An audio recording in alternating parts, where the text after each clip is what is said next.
new Darling Stadium in Hampton, Virginia, WHCS Channel 5 presents the championship game of the Group AAA Division VI football, the Hampton Crabbers and the Garfield Indians.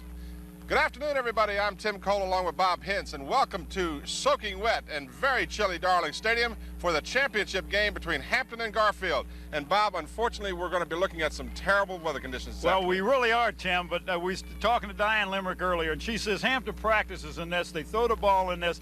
So this is not new to them, and I think it's a lot of it's a mental thing. Of course, the field is wet.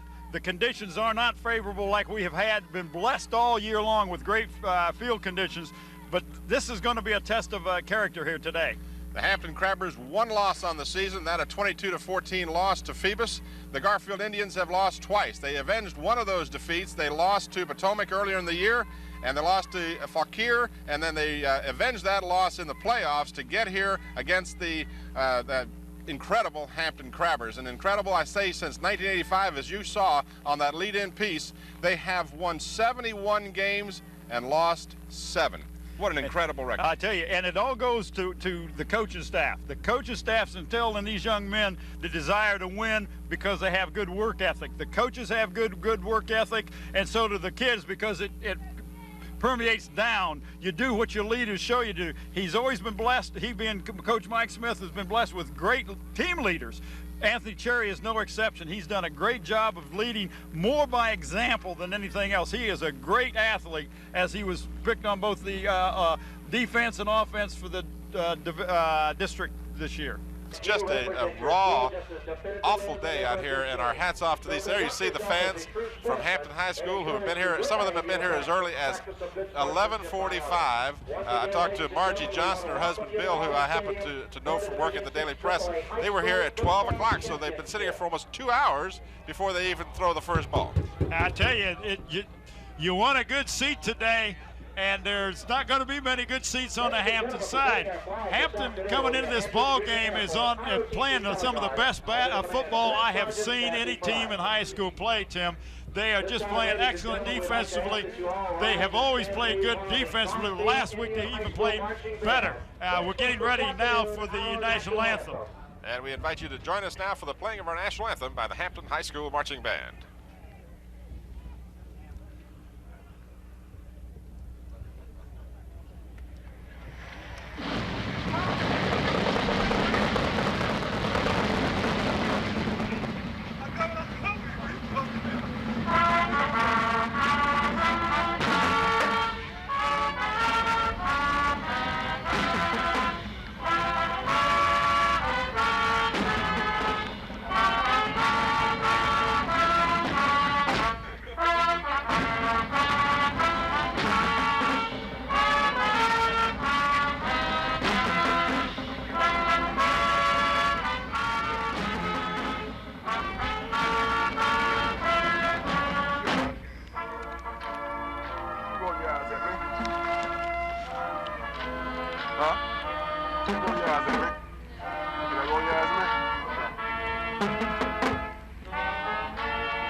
Well, actually, Val, I hope I was correct. Is that, in fact, the Hampton High School Marching Band? Yeah, that's the Hampton High School Marching Band. It's hard to tell with all the rain, Garfield. Well, and both teams are red, white. They're red, white, and blue. We're red, white, and black. Over on this side, you see a lot of red and white in all kinds of colors. You see a lot of golf umbrellas out there to stand, because they're bigger than your normal umbrella. The reason I brought that up is because Garfield's band is one of the reasons this game started at 2 o'clock instead of 1:30. Yeah, they were in some sort of competition or something. I don't know what the deal was. Back to the game at hand. I want to talk a little bit about their team. Their team plays a 6-3, which is like a wide tackle 6, similar to what Hampton plays, except they run a middle linebacker and 2 deep. I've watched a couple films with Danny and with Coach Mike Smith, Danny Mitchell, and They are primarily a running team, not a passing team. They pass about 20% of the time, run 80% of the time. But Hampton has been playing so good defensively, they're going to have to do something a little different to get some points on the board, they being the Garfield Indians. Well, the Garfield Indians have just 2 defeats. They were defeated by Fauquier and also by Potomac. Springs. No, Potomac. Oh, I'm sorry, that's right. Now, Potomac, they lost 12-7, and they lost the initial ball game to Fauquier in overtime, 13-7, and then they avenged that loss in the semifinals, or excuse me, the regional finals, by defeating Fauquier 14-7. They won over Woodbridge by just a single point, 21-20, after shellacking Woodbridge in the final regular season game, 30-0. So obviously Woodbridge adjusted very well to the team from Garfield in the second encounter, but Garfield did prevail in that ultimate game. There you see the officials. Jim Taylor is our referee. Jerry Schwartz is our umpire. Buddy Elam is the linesman. Glenn Tuck is the line judge. The back judge is Don Fosher, and the timekeeper is Tom Cassey. I know you had a chance to talk with Mike Smith. Josh, Mike, it's a little rainy day today. Oh, it is a little rainy. You know, it's been a little rainy since last night. Pretty rough conditions. You know, that wind's blowing pretty hard, and it's pretty rough. Mike, you guys, last week you said we're going to go up to Annandale, and as commandos, you did a fantastic job of taking care of a pretty tough team last week. Well, I thought we played real well. You know, we had good weather, and kind of conditions fit what we do best. You know, we throw the ball pretty good as well as running, but a little rougher today. You've got the rain, wind, feels wet, you know, and they play a goal line defense all over the field, so which is pretty tough against the run. So we're going to have to make some changes, I guess, early in this ball game here. Right. You guys do a good job offensively, but I thought your defense just a super job of shutting down a good offensive team last week. Well, our defense played well all year. You know, they've just, I think this defense is, they need one more great one. They need to move it up to the top level this week, and they've played, these kids just played exceptionally well all year. Well, this team plays a 6-3, which is almost like a 9-man line, and in this kind of conditions, that's going to, I don't know. Well, it's certainly advantageous to them under these conditions. I mean, they're just like in a basic 6-5 goal line defense. That's what it amounts to. Playing halves back with the secondary, and of course we thought, you know, we could attack the middle up deep. It depends, you know, how we handle the ball in the rain. But let me ask you one question about quarterback Fred. How's his ankle? Senior high school coin, that side's heads, the other side's tails, okay? Who's going to call it? Call it while it's in the air, call it loud enough for this gentleman to hear it. If I drop it, we'll flip it again, okay? Tails. Tails he calls, and heads it is, so you won the toss. You can kick, receive, or defend the goal. You'll receive, which end would you like to defend? Okay, put your back down to the scoreboard. Gentlemen, you want to come over here with me? Okay, gentlemen, your team won the toss, okay? And they've received to receive down this end of the field, okay? Shake hands, get your teams on the field. There you heard Jim Taylor, the referee, with his instructions to both teams. The Hampton Crabbers, represented by Anthony Cherry, 54. 77 is Dwayne Thompson for the Crabbers. Number 70 is John Kavanaugh. And John Stein, number 1, I believe, was the remaining. Number 8 was the other one. That's was it 8? Tark Casals. Okay. So the Hampton Crabbers will receive to start the ball game. Of course, I remind you that Hampton is on a process of an 8-game winning streak. There you see head coach Mike Smith for the Hampton Crabbers. He's assisted by Alvis Mann, Walter Brower, Lanny Franklin, Woodrow Wilson, Simon Gupton, Kenny Gilliam, Joel Gray, and Danny Mitchell. And there you see the Garfield Indians. Head coach is Chuck White. I'll let you do the rest. Or is that all we've got on the Garfield Indians? I do know that the young man that's standing over there in the rain suit is Jimmy Hall. He used to coach at Denby or Benchville, one of the Newport News schools. He was a track coach, and I do know him, so that's the only other coaches I know on that sideline. So the Hampton Crabbers are in position to receive the kickoff. They'll be going from our left to our right during the first quarter.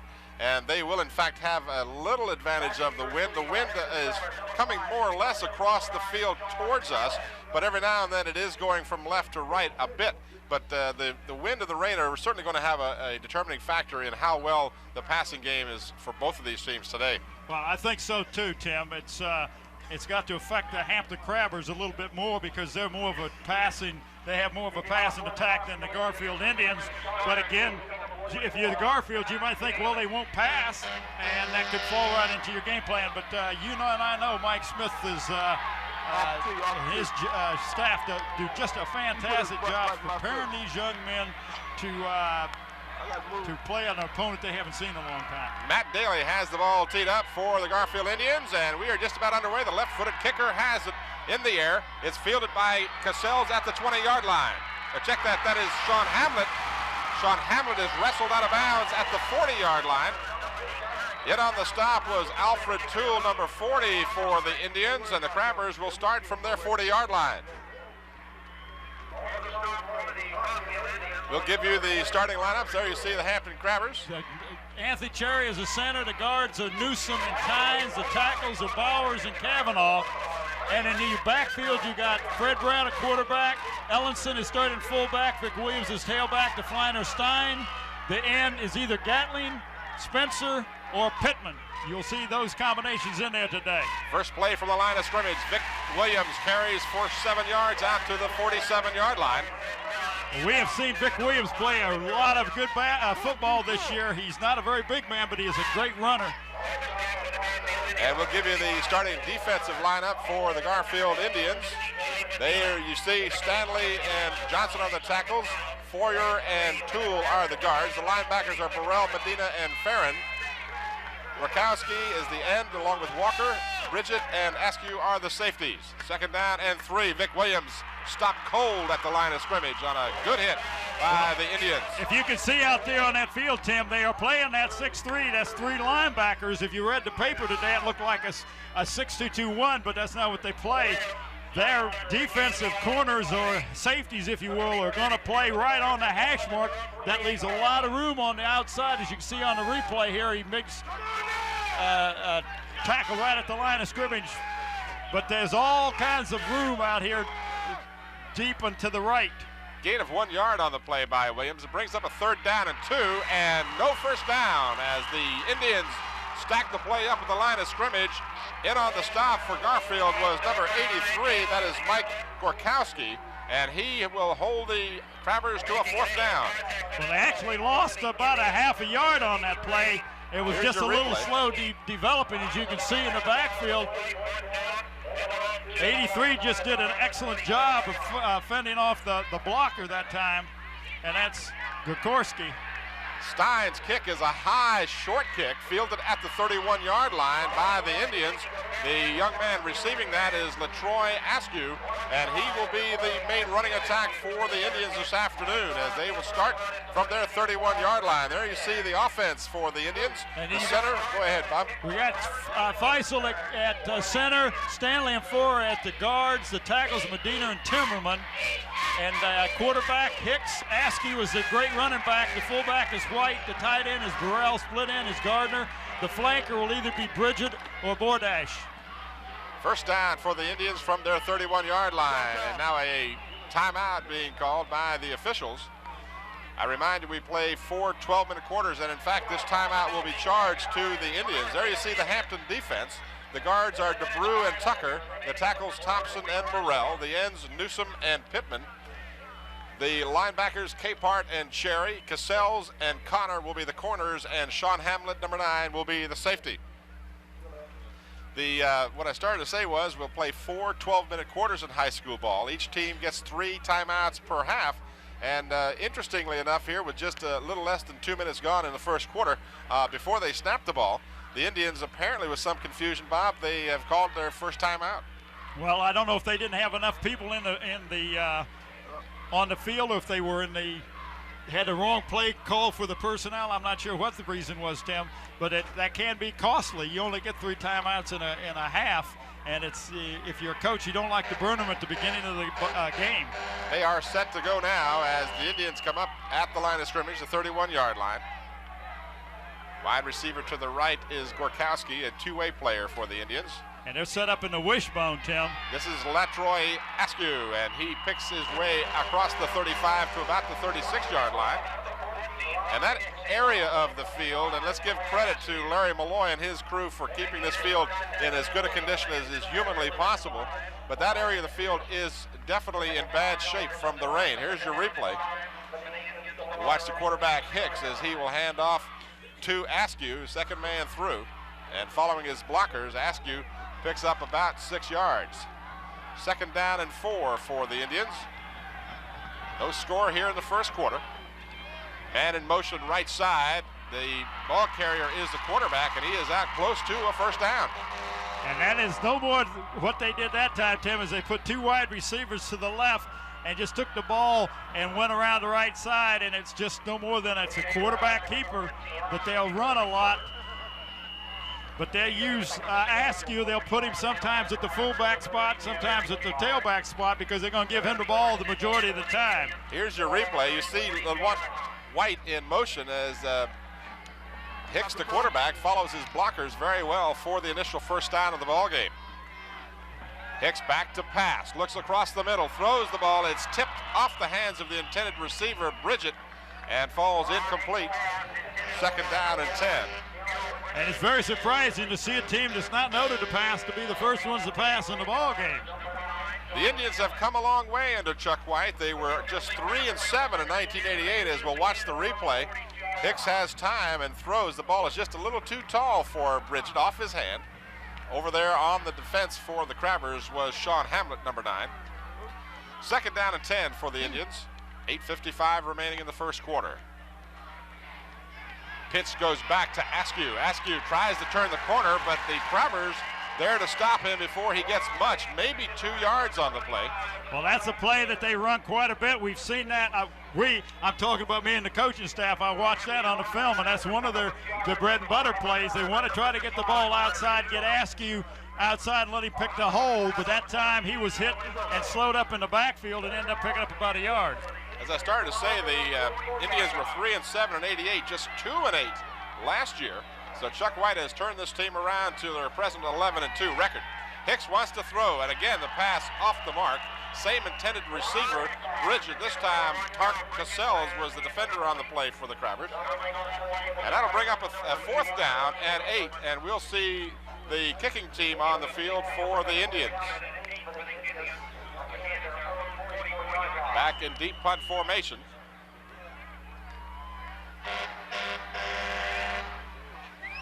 Sean Hamlet is the only deep man for the Crabbers. The kick is by Hicks, the quarterback, who is also the punter.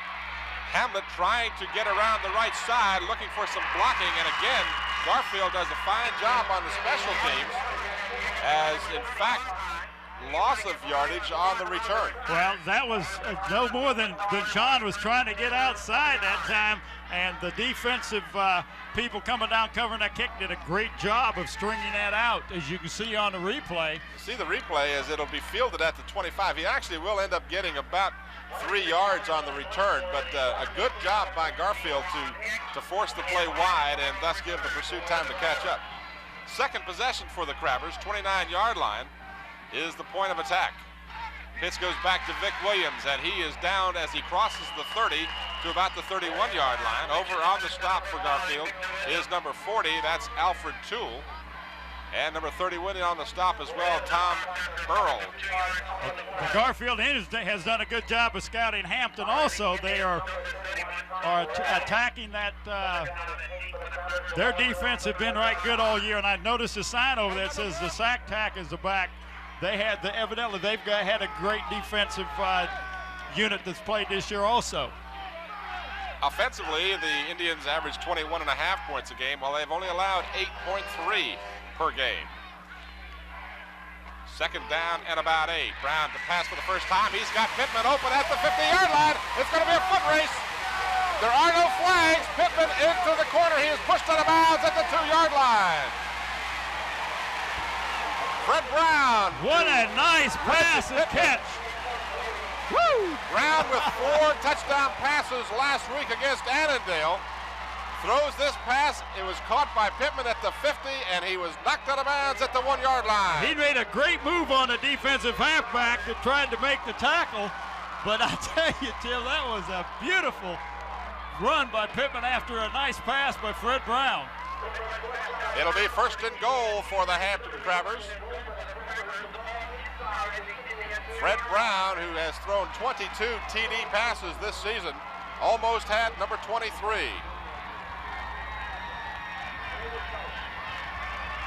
Brown over quarter of the center, rather, gives to Vic Williams. Touchdown! I tell you, you put pressure on a team right off the bat. Watch this on the replay. Look at this pass. Brown has all kinds of time set up, and a nice catch by Pittman. And then Pittman makes a good move to avoid number 25, Askew, and then it looks like he's going to make it, but they got some speed, and one guy's got the angle, number 1. That's Bridget. Bridget just does get him at the 1-yard line and pushes him out of bounds. What a nice, who actually went out about the 2, yeah, but they the were ball pretty was generous inside the 2. Well, the official was 15 yards behind. He was trying to catch up with those guys. You got to remember, too, those zebras are hampered by this wet field just as much as the players are.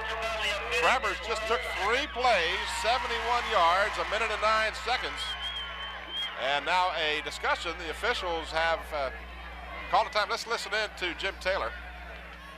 We have a dead ball, unsportsmanlike conduct on the black team. We have a touchdown. So there's an unsportsmanlike conduct call against the Crabbers on the touchdown. I'm not sure what happened, and I wouldn't even start to speculate. But what will happen here is the touchdown will stand, but they will be penalized on the extra point, I guess. Yes, they will be, and that's exactly what's happening. It's a dead ball foul because the penalty occurred after the touchdown was scored. So now this will make the extra point a 35-yard field goal.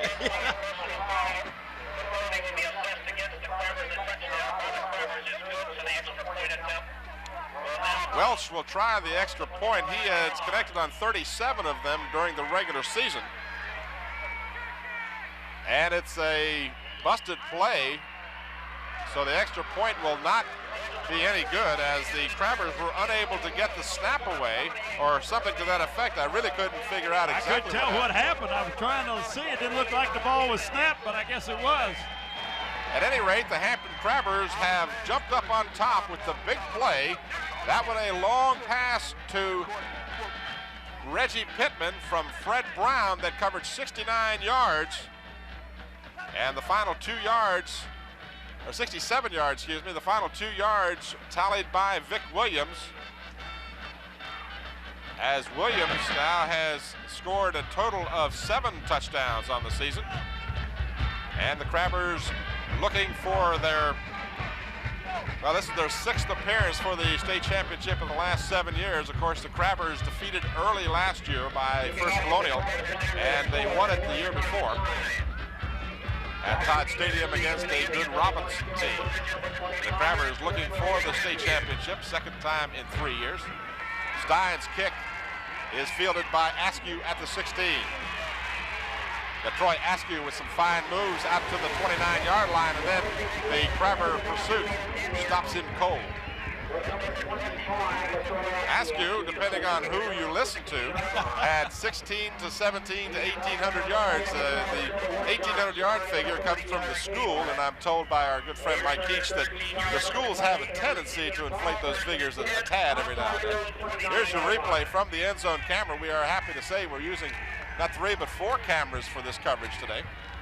And we hope you're enjoying the ball game. Slow-Mo Joe back at the controls in the van. And a flag down on the play as Askew is out to about the 33-yard line. Well, that man throws the flag. The referee throws the flag. It's usually illegal procedure.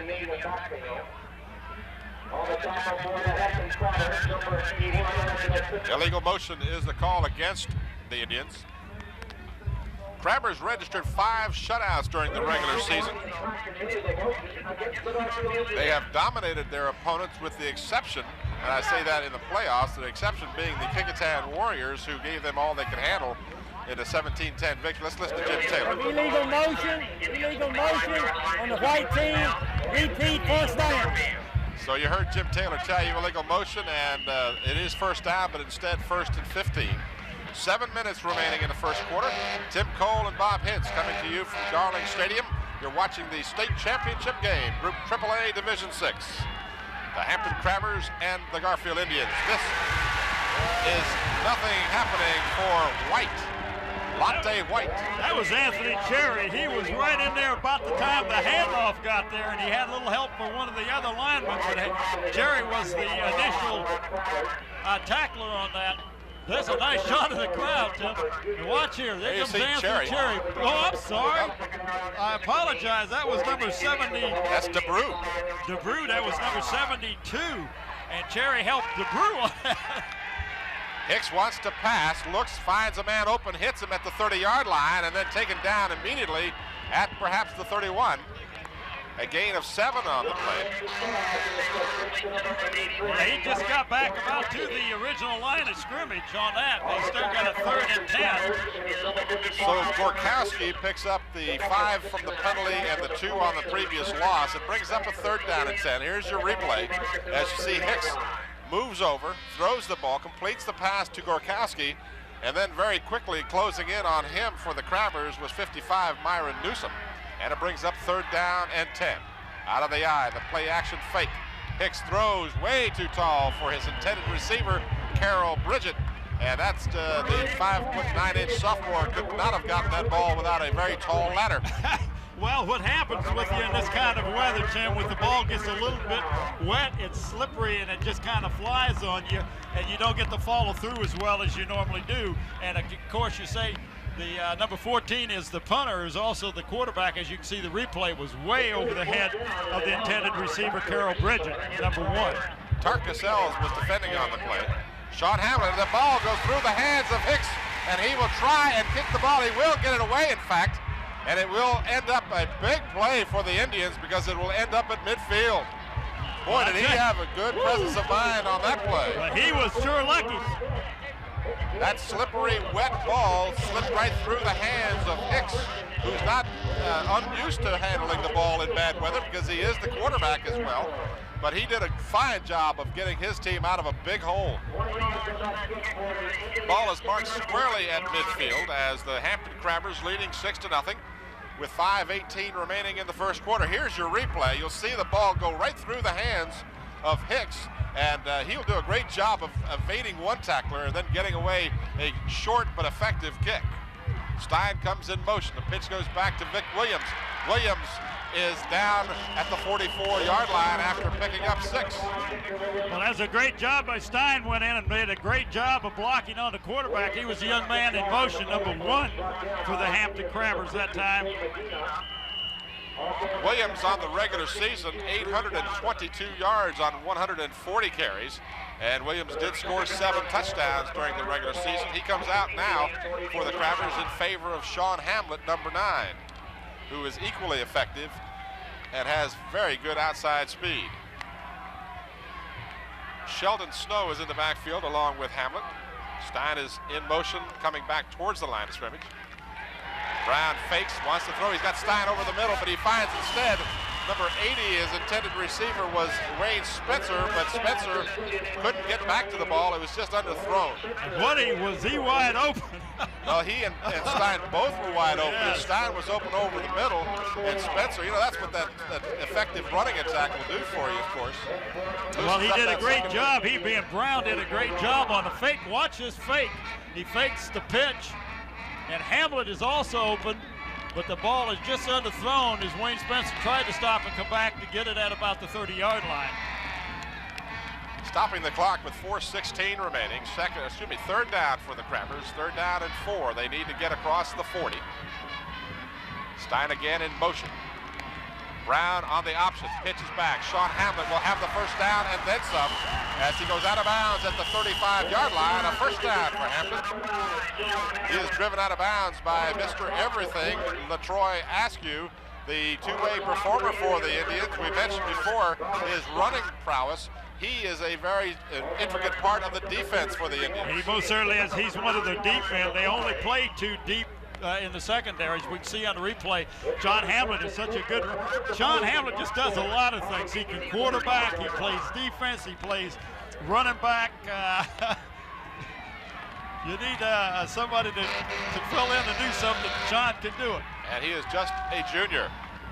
The fake inside. Check that. The handoff inside, rather. That's Ellison. I'm sorry, Shelley.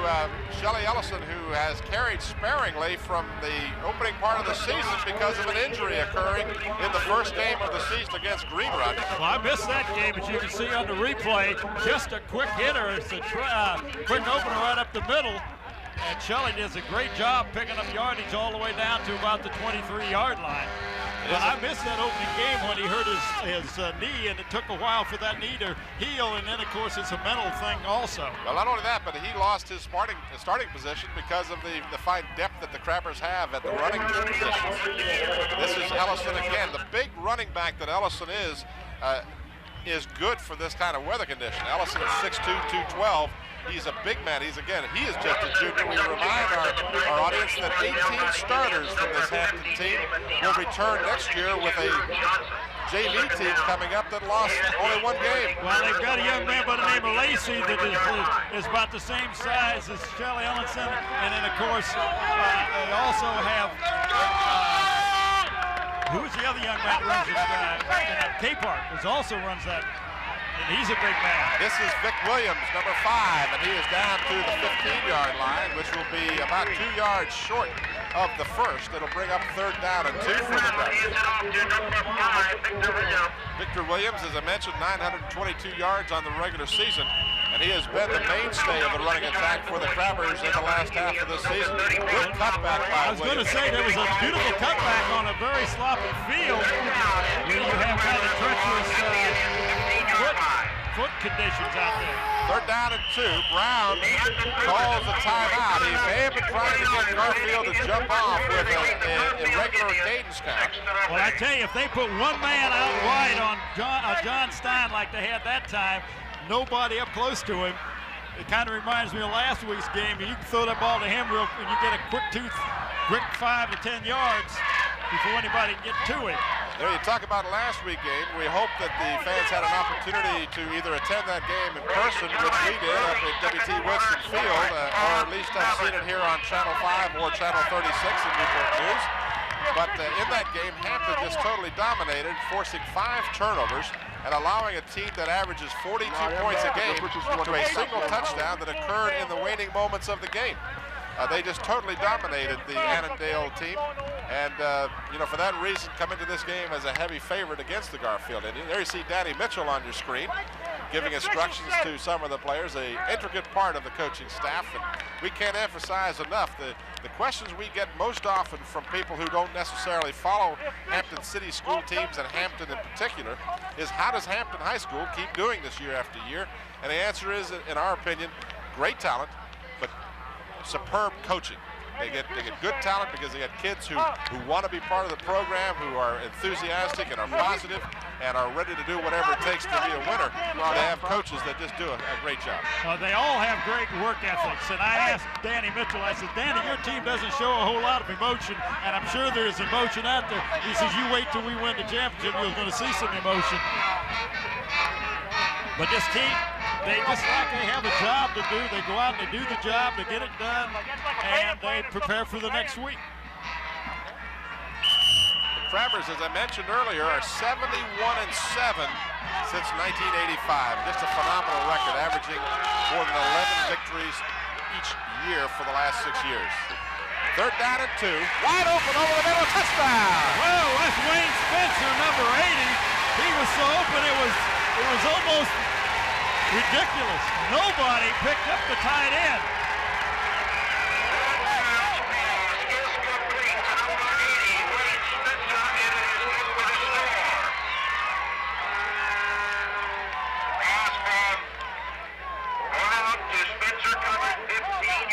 They may be going for the 2 this time. In fact, I think that's what they're going to do. They're going to go for 2 rather than to kick the extra point to get it to 14. Crabbers up 13, it should be 12-0. And in fact, you're absolutely correct. The Crabbers will go for 2, having missed the extra point on the first touchdown. Brown pitches, and this is Williams, and he is not going to get close to the goal line. So the Garfield Indians, if they have any salvation from these 2 scoring drives, have been able to keep the Crabbers from the extra point. But that is all as the Crabbers take 7 plays, 50 yards, 2 minutes and 59 Look how seconds. open Wayne Spencer is on the replay, Tim. There was no one near him. He and Stein both were open, but Spencer even more so. You gonna drink my drink? No, today, I'm going to try to take these sheets of paper. You want to keep those? So, yeah, so the Crabbers have scored the first drive, 3 plays, 71 yards. The big play, a 60-plus yard pass to Reggie Pittman. And then the touchdown was recorded by Vic Williams. Now Spencer on the receiving end of an 18-yard pass from Fred Brown. That is his 23rd touchdown pass of the season. And with 2:24 remaining in the first quarter, the Crabbers have gone on top 12-0. John Stein's kick is fielded at the 21-yard line. It is pitched back to Bridget, and he is across the 35 to about the 36. Tim, I'm looking out my window, and this is such a crowd over here on the Hampton side. It's just almost hard to believe this kind of weather we're having. It's windy, it's cold, it's raining, and the stands on this side are full. What a tribute to this Hampton High School football team. Here's your replay of the kickoff. There you saw it was fielded by one of the up men, number 35, who tossed it back to Bridget. That was William Walker who gave it back, and then Bridget brought it out to the 36-yard line. That's where they'll start. Actually, the 37. Hicks gives to Askew. Askew picks his way out to the 40-yard line. And Askew, that area of the field again is the sloppier section of the field for the running backs. And we talked to the crew here before the game. Of course, Larry Malloy and his group have done just a super job all season long. There you see your replay as Askew is trying to find... You've got some names for us there. Yes, I do. Larry Malloy, yes. John Johnston, Rick Rawls, Harold Christian, and John Gruber. These gentlemen have done a superb job. They have spent hours and hours preparing this field for each game, and in particular this championship game. If we have a chance, if our director can do so, if we can pan into the different end zones and see all of the effort that they have gone to letter this field and to draw helmets and put the different year and so forth. It's a terrific effort, and there you see the Hampton end of the field, the HHS. Back to the replay. There you see Hicks did a good job again. That's twice now. He has avoided a severe problem for his team. Once on the kick, and this time on the fumble from the snap from center.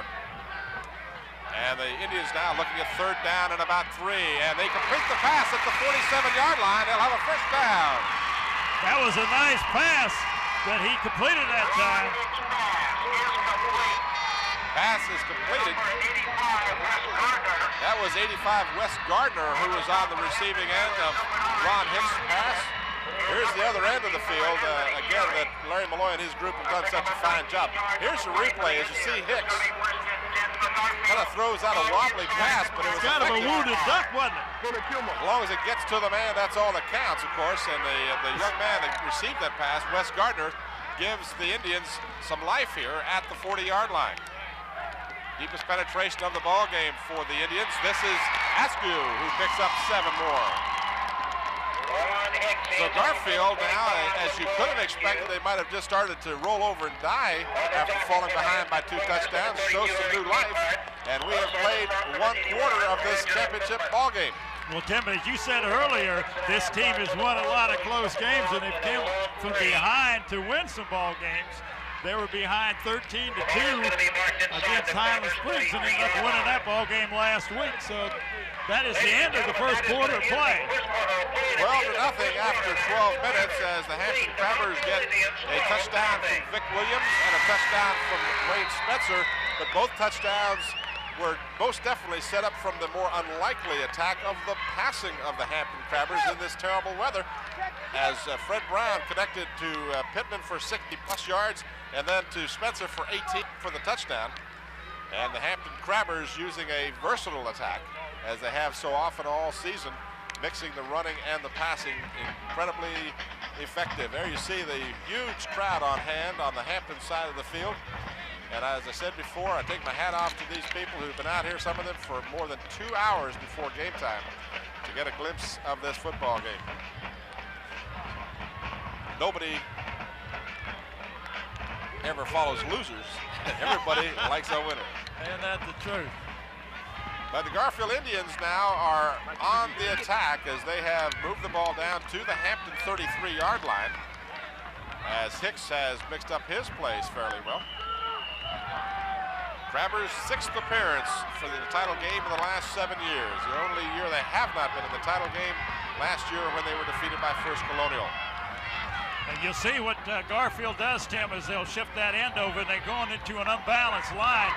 They run from an unbalanced line quite a bit. And there you see that great pursuit of the Hampton Crabbers, led by number 9, Sean Hamlin, Dwayne Thompson, number 77, 55 is DeBrew, 32 is Capehart, as they stacked up the running attack that time. Well, 55 is Newsom. Newsom, excuse me. I was doing so well. I wasn't even looking at my program. We should have been proud of it. They got 4 out of 5. That was White trying to get outside for the Indians. There you see your replay. And the pursuit of the Hampton Crabbers to shut him down. It brings up a 3rd down and about 2 for the Indians. And this is Askew, and he will be very close to the first half. It depends on the mark. Well, it looks like where the one official is marking, he will definitely have a first down. And Jim Taylor will look over the yard markers, and now in his opinion, no, he started to say he stopped the clock just for the advancement of the sticks. I thought for a moment he was going to measure, but it was clearly a first down. And the Indians with 11:07 remaining in the first half, trailing by the score of 12-0, have a fresh set of downs at the 28-yard line. Hampton 12-1, Garfield 11-2 coming into the championship game. Long count from Hicks. Pitch goes back to Askew, a flag down as Askew gets close to the 25-yard line, which would be a pickup of about 3, but a flag is down. When the flag comes from that side, it's either going to be defensive holding or a clip on the play. And it's a clip, and that's a big penalty when you got something going and you're down inside the 30-yard line. Jim Taylor will tell us.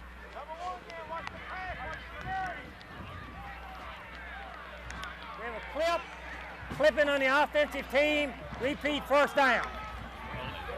So it remains first down, but it will be first down and 25 as the 15-yard penalty moves the ball back to the 41-yard line.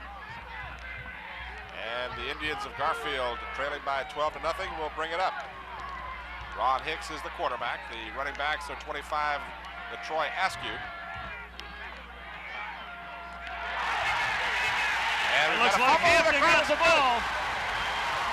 That's the second time that the quarterback for the Garfield has had trouble handling the snap for center, Ron Hicks.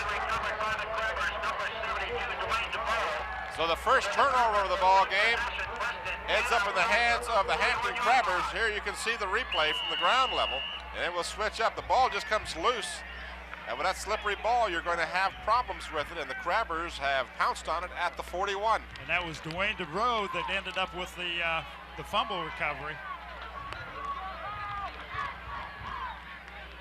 Leading by 12-0, the Crabbers take over. Pitch comes to Vic Williams. He's got blockers, but again, a good pursuit by the Indians. Number 33 this time was Warren Jenkins, and he caught up with Vic Williams and stopped him after a gain of 4. Had he not tackled him, Vic Williams would have picked up at least 10 yards plus that time, but that was a great job by number 33. You'll see on the replay here, the pitch comes to Williams on the left side. He's got good blocking in front, but unfortunately for the Crabbers, no one picked up Jenkins, and he just dragged Williams down from behind. He's 5'9", 188 sophomore linebacker. Crabbers now will, what do you call a timeout? Because they were in the wrong formation. They had 2 men going in motion, which obviously you can't do. Only in the Canadian Football League. Yeah, not in high school football, you don't get that. So the Crabbers called their first timeout. I checked that the second timeout of the ball game. They called one earlier when they were trying the attempt to get Garfield to jump off sides. So they'll have 1 remaining timeout with 9:21 remaining. There you see the Garfield band The team, the band I mentioned that was part of the reason, if not the only reason, that this game was actually postponed till a 2 o'clock starting time from 1:30. And while we have this timeout, I've got the opportunity to run down the first quarter stats, compliments of Gary Moore and the fine folks over at Computerland. Crabbers with 4 first downs, 2 for the Indians. The Crabbers converted 2 of 3 third down attempts, while the Indians had 1 of 3. Total net yards, 128 for Hampton in the first quarter, 50 yards for the Indians. The Crabbers averaging almost 10 yards per play. They had 45 yards rushing, did Hampton, and they had 83 yards passing, while the Indians had 24 rushing and 26 passing. Brown was 2 out of 3, while Hicks was 2 out of 5. And each team was penalized once. Hampton for 15, 1 penalty for 5 for the Indians. I'll give you the rest of the individual stats after this play. From the 40-yard line, it's 2nd down and 6 for Hampton. This is Sean Hamlet, and he is grabbed and thrown to the ground for a loss on the play. Individually for the teams, as Hampton had the ball 6 minutes and 3 seconds, while the Indians 5:57, so the time of possession almost identical. And we did have a loss on that play of 2 yards for the Crabbers. Brings up a 3rd down and about 8. Well, this is a hard defense to run against. You can see on the replay, you're playing like a 6-3. They're real tough, almost like a 9-man line. For Hampton, Vic Williams had 6 carries for 23 yards. Ellison twice for 14. Hamlet twice for 8. Askew carried 4 times for 18. Hicks 2 times for 8. And White once for a -2. Brown back to pass. Sees all kinds of running room. He did this so effectively against Annandale last week. And by the way, he shows no signs of any effect from that sprained ankle, which occurred late in that Annandale ballgame. I don't like that spot. That was not a good spot at all. And the Hampton fans on this side are furious about the spot as well. That was not a good spot. Well, I'll tell you what, it doesn't really matter, because from here, Eagle Eye Cole says it's the first down anyway. You think he's got it anyway? I think he got it, yeah. Hicks was 2 for 5 for 26 yards, the longest being 18. Gardner caught 1 for 18, Gorkowski the other for 8. And there's your first down by the length of the football. But you can see he's 68 yards. He's way over the line, and he marked the ball almost right on the 49, and he was much closer to the 48. But anyway, Hampton got the first down. But you're right, he shows no ill effects of that sprained ankle from last week's game, Fred Brown. Brown 2 of 3 passing this week. Last week he was 9 of 14 for 136 yards, and he ran another 89 yards just to add insult to injury at Annandale. First down at the Indian 49-yard line. Brown on the fake to Vic Williams, wants to throw, and his intended receiver, who was Gatling, slipped as he tried to come back towards the ball. Fred Brown slipped throwing the ball that time. So the field, the conditions will progressively worsen as the ball game goes on. The conditions being just atrocious to begin with. The field in good condition, all things considered. But as the game progresses, the footing will become more and more treacherous. You see Brown as he tries to throw. He throws off balance here. He did just well to throw the ball. And there you saw Pittman, or check that. Gatling was already down on the ground as he tried to cut back. This is Vic Williams. Williams with a slashing run inside the 40, inside the 30 at the 29-yard line. What a nice call. That was a draw play called by Coach Mike Smith. Kelly Allison did a great job of throwing a block in at that time. 20-yard carry for Williams on the delay. Here you see Williams with his excellent burst of speed and a great block. His offensive line has done a super job all year long.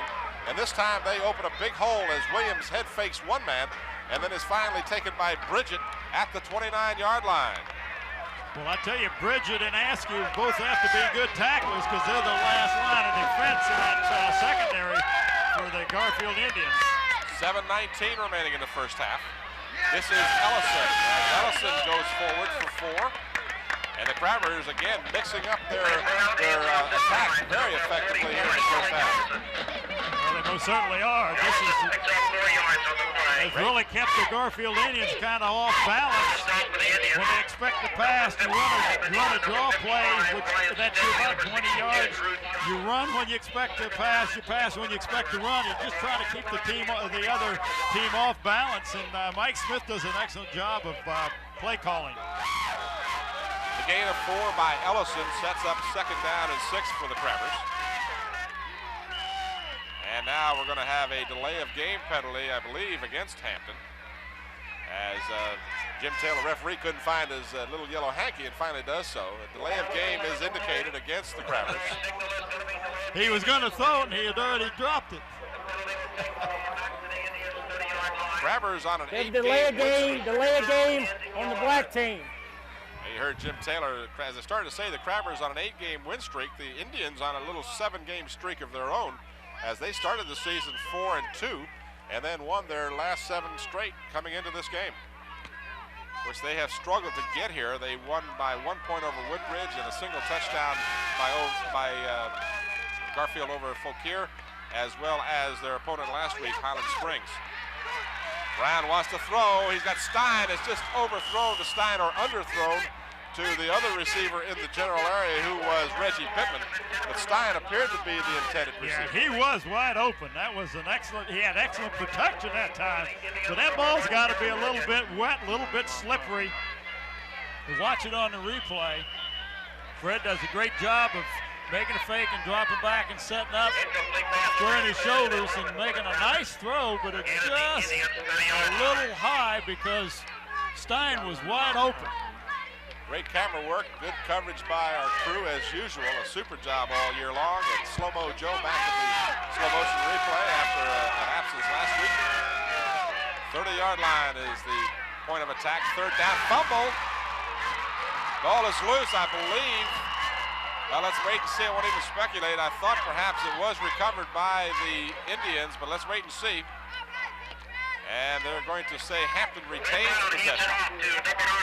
Well, what happened that time, the fumble was after the handoff. It looked like the runner was just trying to switch hands with the ball, if we can see here. No, it was on the handoff. They just never did get the ball into him. So the Crabbers retain possession. That is their first fumble of the ball game. The Indians have fumbled twice and lost one. Well, you're on the 34. What do? You can't, it's too far for a field goal. The 4th down, you pass the ball. And pick up the 1st down, right? Gatling wide to the left, Stein wide to the right. Split backfield. Plenty of time for Brown. He's got all day long. He throws towards the end zone, and interference could be called, and contact made. No flag forthcoming, as out on the pattern was number 81 for the Crabbers, Reggie Pittman. He was double teamed, and one of those defenders is down and shaken up for the Indians.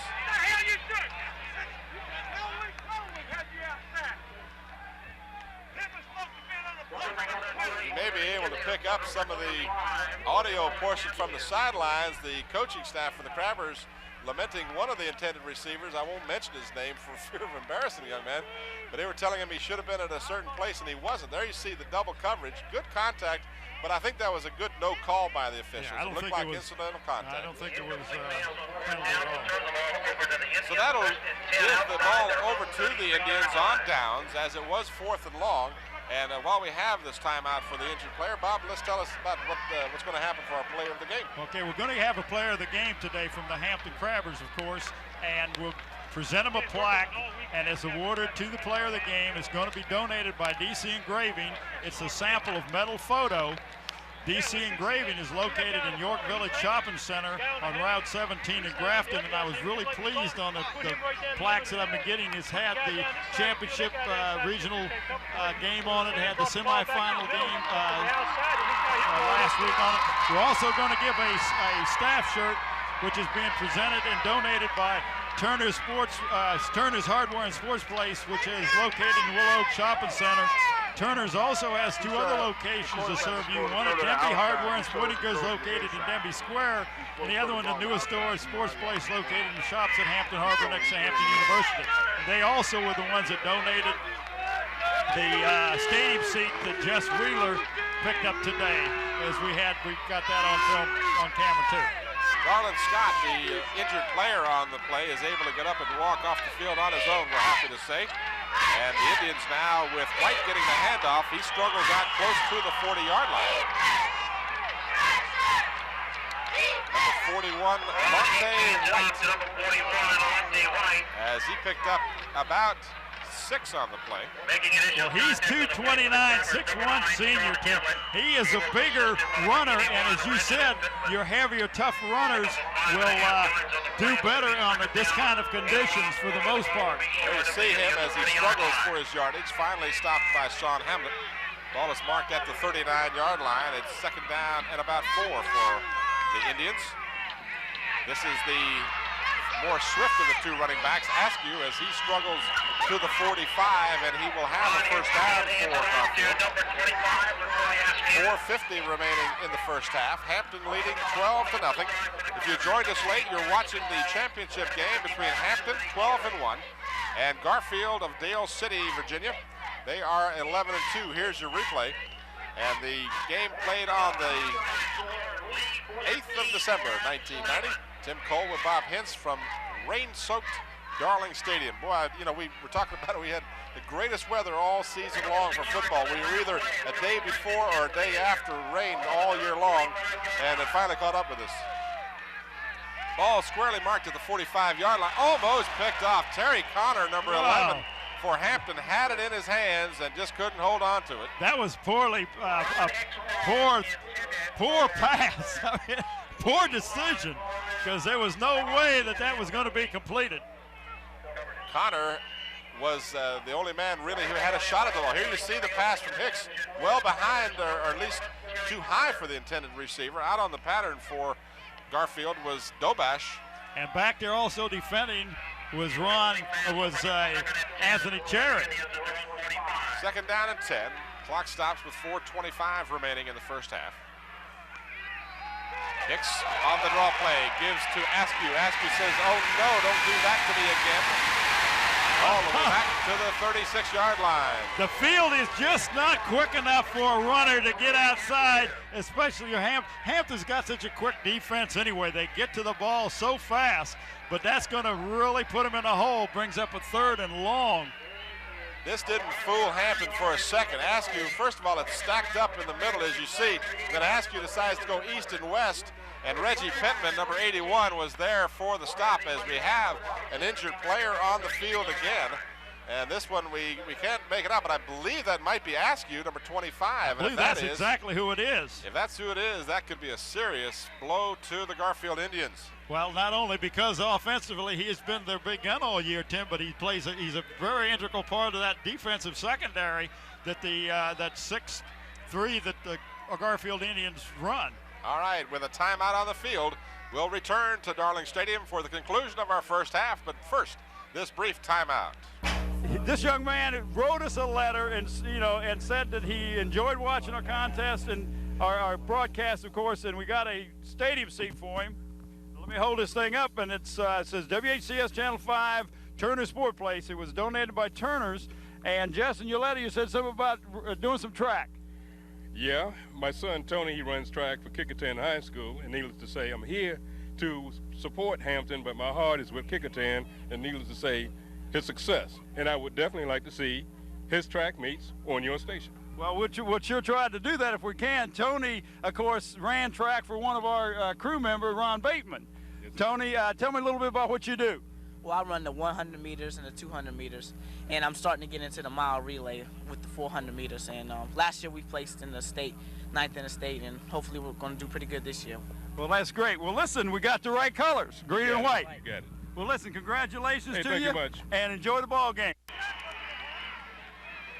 Back at Darling Stadium, we are happy to tell you that Askew is off the field. He is at least being helped off. He was able to walk off on his own, but he had to have help, and that is a real serious blow to the Garfield Indians, as he is their big Mr. Everything. Hicks airs it out, and it's going to be caught, and oh, it could have been caught, at least I should say, by Tark Cassels, as he had all day long, and he might have been too wide open. Well, and that ball is coming down. It's like a wounded duck. The wind is moving it around. Oh, it's wet. Your hands have got to be a little bit cold. No question. A lot of conditions. No question. No question about it, but Tark Cassels certainly had a golden opportunity, as did Connor just a short while ago. Here's your replay. As you see, Cassels just has it slip through his hands, and I'll bet you he'll take a razzing from his teammates before the day is over about that one. And they get the ball about where he would have intercepted it anyway. That's right. It really doesn't make much difference. And you know something, I want to say this, and you and I have talked about it off camera. A lot of us, myself included, forget that these young men are high school players, and they will make physical mistakes. I think sometimes too much is expected of them because they play football and they play for such a great team that you don't expect them to make mistakes. But you watch it week in and week out in the pros and in the college ball, and certainly on a high school level, it's to be expected. And we saw in one of the pro games, one of the defensive backs were a runner back, was running a punt back or a kickoff back for the Steelers. Just let the ball roll, and it's a live ball. So these young men make very, very little mistakes. This is Ellison as he carries for 3 out to the 48-yard line. 3 minutes remaining in the first half. Hampton leading by 2 touchdowns. No extra points so far this afternoon for the Crabbers. But if you joined us late, the Crabbers got on the board after a 68-yard pass to Reggie Pittman, set up a 2-yard touchdown run by Vic Williams. Extra point try was no good as there was a personal foul, dead ball foul on the touchdown, and they moved him out 15 yards, and then a bad snap resulted in no extra point. Then Spencer caught an 18-yard touchdown pass from Fred Brown, his 23rd of the season. This is Spencer, and Spencer has it at the 23-yard line. What great concentration by Wayne Spencer. He's just doing a great job today of watching that ball into his hands, knowing he was going to get hit, Tim. And Spencer scored from 18, and again, the attempt at a 2-point conversion by the Crabbers was no good, and that's where we stand right now. There's your replay coming up. Fred Brown, who has just turned into one tremendous passing quarterback. He throws the ball, and Spencer, who is again wide open between the defenders, knows he's going to get stuck, but he held on to the football. And that was Garland Scott, number 21, This on is the Vic defensive Williams. play. Vic Williams to the 20, a gain of 3. Glad to see Garland Scott back in there. He was shaken up earlier, number 21 was. Yes. And he was back in there on that stop. So Williams gains yardage to just inside the 20-yard line. And the Crabbers now will look at a 2nd down and about 7.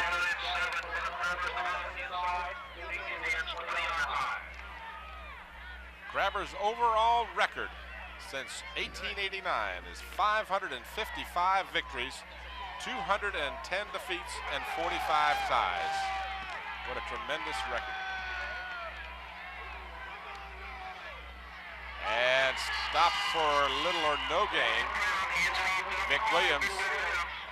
Well, that was Brian Stanley, number 55, 226, 5'10" senior, who made that defensive play. But he hit Williams just about the time he got the ball that time. You talk about the success of the Crabbers, and now a timeout called by Hampton. That will be their final timeout here in the first half with 1 minute and 1 second remaining. But the Crabbers, as I mentioned, 4 times since 1977 have gone 14-0. I don't think I realized that until I read Mike Keach's in the Daily Press article today. They had a breakdown of all the different seasons under Mike Smith. But since 1977, they have gone 14-0 4 different times. Here's the replay of that last effort by Vic Williams, and a good defensive effort that time by Garfield. Can't pick up the number of the young man. That was number 55. 55. Yeah, that was Brian Stanley. But Hampton has just been so dominant. They're 45-5 since 1987, and they're 71-7 since 1985. 71. Yeah. I mean, most people coach forever and don't get 71 wins or 100 wins or whatever. Oh, I tell you, Mike Smith has just done an outstanding job. Mike and his outstanding staff. Yep. Yeah, and I don't mean to say that Mike does it all. He has the final decision, the final say, and so it rests on his shoulders. But he has an excellent crew. Assistant coaches just do a great job. 3rd down and 7 as the Crabbers will send Gatling and Stein wide to the left. Brown wants to pass. Throws Sean Hamlet coming out of the backfield. Cannot make the catch. He was at the 10-yard line, but again, the pass underthrown. And Hamlet, with the four field conditions, was unable to cut and come back to the ball. Well, you can't change directions very easy on this field out there today. There's your replay. You'll see again, the offensive line does a great job of blocking for Brown. He has plenty of time, although he does feel a little pressure. Well, he couldn't follow through as well on the throw that time, and that's probably one of the reasons why it came up short. Pittman checks out of the ball game. Spencer will be the wide receiver to the right. Again, Hampton will use the same offensive alignment, and now a timeout being called by Garfield. I was going to say Hampton's out of timeout, so this one has to be charged to either the officials or Garfield. Now the coach for Garfield out to talk to his team. And this plays into the hands, of course, of the Crabbers with 57 seconds remaining. It's really like basically stopped raining, hasn't it? It does look that way. Let's open our window and see. Whoosh! Let me tell you something. We'll close this window back up. I want to thank our crew again. I'll tell you one thing. I bet you could have sold seats up here for $100, $150. Well, Tom Cassine tried to sell his seat, but nobody wanted to run that machine but him. Let me take a moment and seriously thank our crew for a tremendous effort all season long. We're just close to halftime here, and I'm not trying to prematurely end the game, but thinking of this weather and the conditions we're playing under tonight, these people have been here, our crew has, since early this morning, setting up in less than ideal weather to begin with. They have done a great job setting up and are now enduring this 35-mile-an-hour wind and 40-degree temperature. Our hats off to the crew, from the director to our camera people to everyone involved. A tremendous effort all season long. Fred Brown on 4th down and 7 throws for Stein, and Stein has it almost intercepted. Over on the play was number 24, Aubrey Toole, who almost picked off Fred Brown's pass. But the incomplete pass gives the ball over to the Indians. That's the second time that Crabbers have been held on 4th down. 80 yards away from a touchdown with just 50 seconds remaining in the first half and only one timeout remaining. Here you see Stein is the man on the pattern, and Toole almost came up with the ball. Had that ball been thrown just a second sooner, it'd have been a touchdown. Hicks hands off to White. White number 77 for Hampton. Dwayne Thompson is 243, 5'11" senior. 3 Garfield Indians were blocking him. That'll do a whole lot for your ego. But I was watching, he was knocked down, but it took 3 of them to knock him down. Second down and about 6.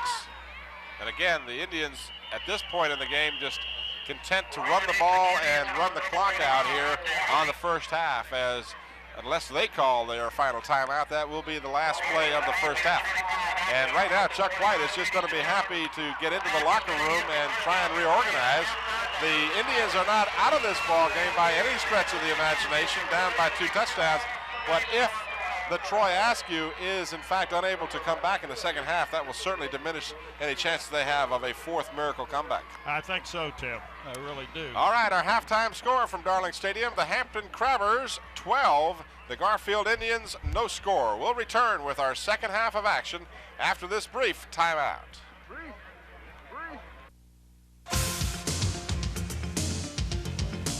Alternative viewing from WHCS TV 5.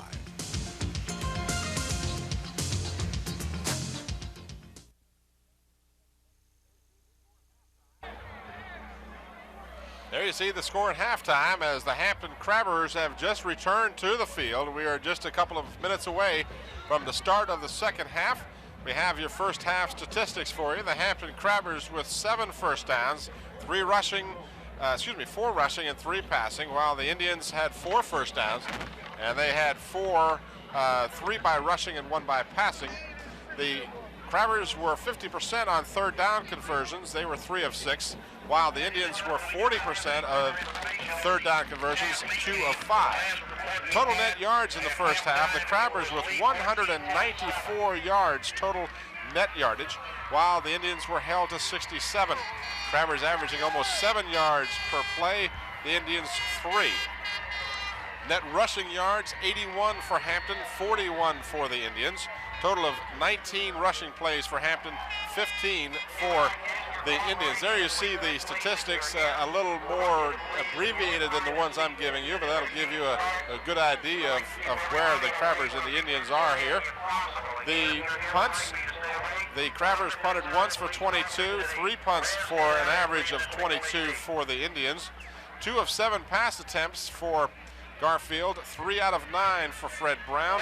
The average gain per pass, 3.7 for the Indians, 12.6 for Hampton. The Crabbers were penalized twice for 20 yards, while the Indians also penalized twice for a total of 18. The Crabbers fumbled the ball once. They did not lose possession on that fumble, while the Indians did fumble twice and they lost it once. Total 1 turnover in the first half, but certainly there could have been a greater number of turnovers as both sides had opportunities to intercept the ball during the first half of play.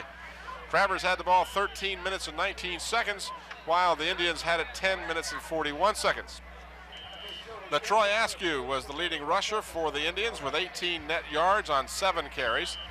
Lant White had 5 carries, a total of 15 yards, and Ron Hicks, the quarterback, carried 3 times, a total of 8 yards. Total 15 carries, 52 gross yards, 11 lost, and a net of 41 yards, an average of 2.7 for the Indians. For the Crabbers, Vic Williams was the leading rusher. He had 11 carries for a net of 47 yards. Shelley Ellison carried the ball 4 times for a total of 20, his longest being 12 yards. Alex Brown, the quarterback, scrambled just 1 time today, and that was for a gain of 8 yards. And Sean Hamlet carried 3 times. He had a total of 6 yards net. And the longest run from scrimmage for the Crabbers, Vic Williams with 20 yards. Ellison carried the longest for 12, Brown 8, and Hamlet 9. Total, the Crabbers carried 19 times, 87 yards, a loss of 6 total for a net of 81 yards. They averaged 4.3 yards per carry in the first half. Fred Brown was 3 of 9 for a total of 113 yards. His longest, a 68-yarder to Reggie Pittman. And he did have the 1 touchdown. Of course, that touchdown pass was to Wayne Spencer. Spencer caught 2 passes in the first half, 45 total yards. The longest was 30, and he did have the touchdown, while Pittman had 1 catch for 68 yards. For Indians, Ron Hicks, 2 of 7 for 26 yards. The longest was 18. That was the catch by Wes Gardner. And Mike Gorkowski caught the other pass for 8 yards. Total 2 out of 7 for a total of 26 yards for the Indians. And there are your stats as compiled by our good friend Gary Moore over at Computerland. Hampton will kick off to start the second half. They received the beginning of the ball game. What wind is coming more across field than anything else, but they do have a little bit of a wind behind them because it does swirl a little bit, but it has gotten cold out. The wind has picked up a little bit. It is not raining, which is great. LaTroy Askew is back on the field for the Indians. He is the man fielding the ball at the 22-yard line, and the speedster gets all the way out to midfield. So the Indians will have excellent field position to start the second half. Well, if you're Garfield Indians, you got to be real happy because it looked like LaTroy Askew was really hurt. He was off on the field for at least 5 minutes before they carried him off. And watch the replay of that kickoff. He gets the ball and he cuts back like going against the grain and picks up some nice blocking and then carries a couple people down to the midfield stripe. Terry Connor, number 11, was the man who made the initial stop and got help. But the Indians, with Askew running on the first play from scrimmage, he'll pick up 10. And the Indians, who have come from behind many times this season, now a late flag goes down. And I believe it's going to go against Garfield. So there is a penalty flag down. This will be after the first down was achieved by the Indians. LaTroy Askew. It'll be a dead ball foul, Tim, as you said, and that'll make it, they'll get the first down and they'll mark off 15, so it'll bring up a 1st and 25. That is assuming that there aren't offsetting penalties or whatever. They're going to mark the first down, so you may see the yard markers moving. They will mark the first down. Listen up to Jim Taylor. We have a dead ball, unsportsmanlike conduct on the white team, first down. So they will mark the first down, which was registered at the 37-yard line, and now they will mark off 15 yards against the Indians, which makes it very difficult for them. And Chuck White over on the sidelines is livid with the official closest to him. And you know, to be honest with you, I saw a little bit of pushing and shoving after the play. I really didn't see anything flagrant from up here, but of course the official's much clearer. You see Chuck White on your screen, and he is just as livid as he could be with the official's call on that last play. So they marked the ball back on the 48-yard line of Garfield, and that'll actually be 2 yards further back than they were to start this possession. This is Askew, and Askew crosses midfield to about the Hampton 49-yard line, where Anthony Cherry and others make the stop. Ball popped loose, but it was after the play was blown dead. Well, this really puts a lot of pressure on the Garfield Indians, Tim. They're not noted as a passing team anyway, and that means you have 25 yards to pick up 3 downs now instead of 10 yards. And it really hurts you when you get one of those dead ball fouls like that, as you can see here on the replay. Anthony Cherry along with others. Second down at about 21 for the first. Hicks back to pass, has time, now finds some running room, and he will run down to the 40-yard line where he's tripped up there, and he'll be well short of the first down. It'll be 3rd down and about 13 for Garfield. That was Myron Newsom, number 55, making the tackle for the Crabbers that time. Now you got a 3rd and 12.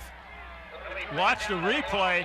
He drops back, and the pressure gets a little hot for him, and he just breaks out of there and makes a good run. But nice, watch this nice tackle that Newsom makes here, number 55. So the Indians now with a 3rd down and about 12. And in motion is Bridget. Hicks, short drop, and he will be sacked. In on the stop, big number 72 for the Hampton Crabbers, Dwayne DeBrew. All the way back to the 43-yard line, and now the officials, apparently a flag on the play. And it was a flag. It looks like it's holding. I don't know. It looks like it's maybe against Crabbers. They're walking back. It does appear to be against Hampton. So that will negate a superb effort by DeBrew to sack the quarterback. He's 6'3", 244, 11th grader. Jim Taylor will tell us. We have a dead ball, personal foul on the black team, 4th down. So the down will remain as a 4th down. It was after the play was blown dead, and it will be not enough for a first down. At least that's the way the official has ruled it. It will be very close to a first down. It'll be 4th down and a long yard. And they've called a timeout. The Garfield Indians, they've got to get this first down, and that's a big penalty against the Hampton Crabbers, because that lets them get a chance to pick up this 4th down, convert this 4th down into a first one. So the clock is stopped with 9:09 remaining in the 3rd quarter. And the Garfield Indians looking at a 4th down and a long yard. 4th down and about a yard and a half to go. But they were penalized on this play. As you recall, a dead ball foul of 15 yards. Now the Crabbers have been tagged with a similar foul, and in essence they offset each other, and we end up with a 4th down and 1. I say offset in the ultimate scheme of things. The Indians benefiting by 15, as did the Crabbers. And the Indians have completed their timeout. Chuck White discussing the play, and a big 4th down for the Indians. Crabbers defense will dig in here. Wishbone offense for the Indians, and more than enough for the 1st down as across the 25 to about the 24-yard line. That was William Walker, number 35, carrying.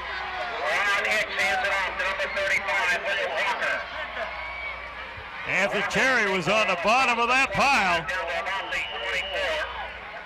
Anthony Cherry is playing a great job, doing a great job defensively today.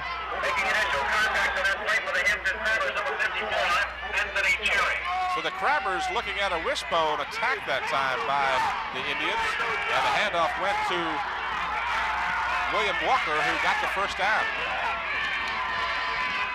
Ball is at the Hampton 25-yard line. They lead 12-0.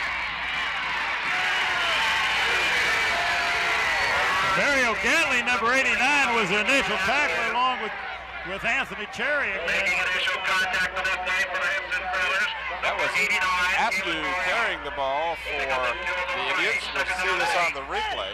I'm sorry, that's Galen Burrell, number 89, not Mario Gantley. Here you see Askew as he has a hold momentarily, but also in on that stop was 54 Anthony Cherry. And a pickup on the play of about 2 for the Indians. Clock continues to move. We're inside of 8 minutes to go in the 3rd quarter. Pass play coming, passes in the flat, incomplete. As the intended receiver on the pattern was Garland Scott, number 21. At 55, Byron Newsom was back defending, dropping back from his linebacker spot. Again, Hicks is just not particularly accurate with the pass. Watch your replay. As you see, Hicks squats almost down where his bottom would touch the ground. He gets up and throws, but the ball was well off the mark. In fact, Newsom had a better shot at it than did Scott. Yeah, and Newsom, of course, plays a defensive end, not a linebacker, and he drops back into the flat. That's his area of responsibility. And in motion is Dobash. Handoff is a straight running attack for the Indians. That was Askew right up the middle, and that will bring up another 4th down and about 2.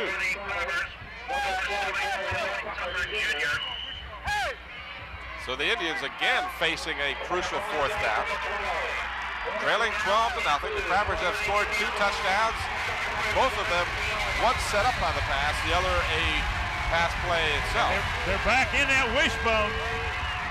This is Askew, and he's got the 1st down and plenty more as he is down inside the 5-yard line. And that's just straight power football. The Indians very much alive and well at the 5-yard line, 1st and goal.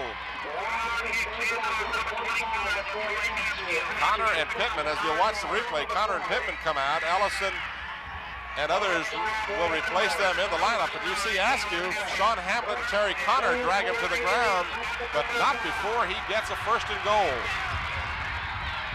This is Askew again, down inside the 5 to the 3. And that was the same play, and we got a hurt player on the field for the Garfield Indians.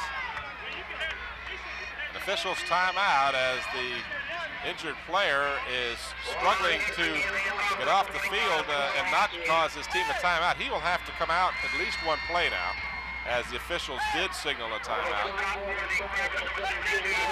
Ball is marked at the 2-yard line where it's 2nd and goal. Here will be your replay as you'll see Hicks gives off to Askew, who was hurt in the 1st half but has returned. Well, I don't know what they used to heal him.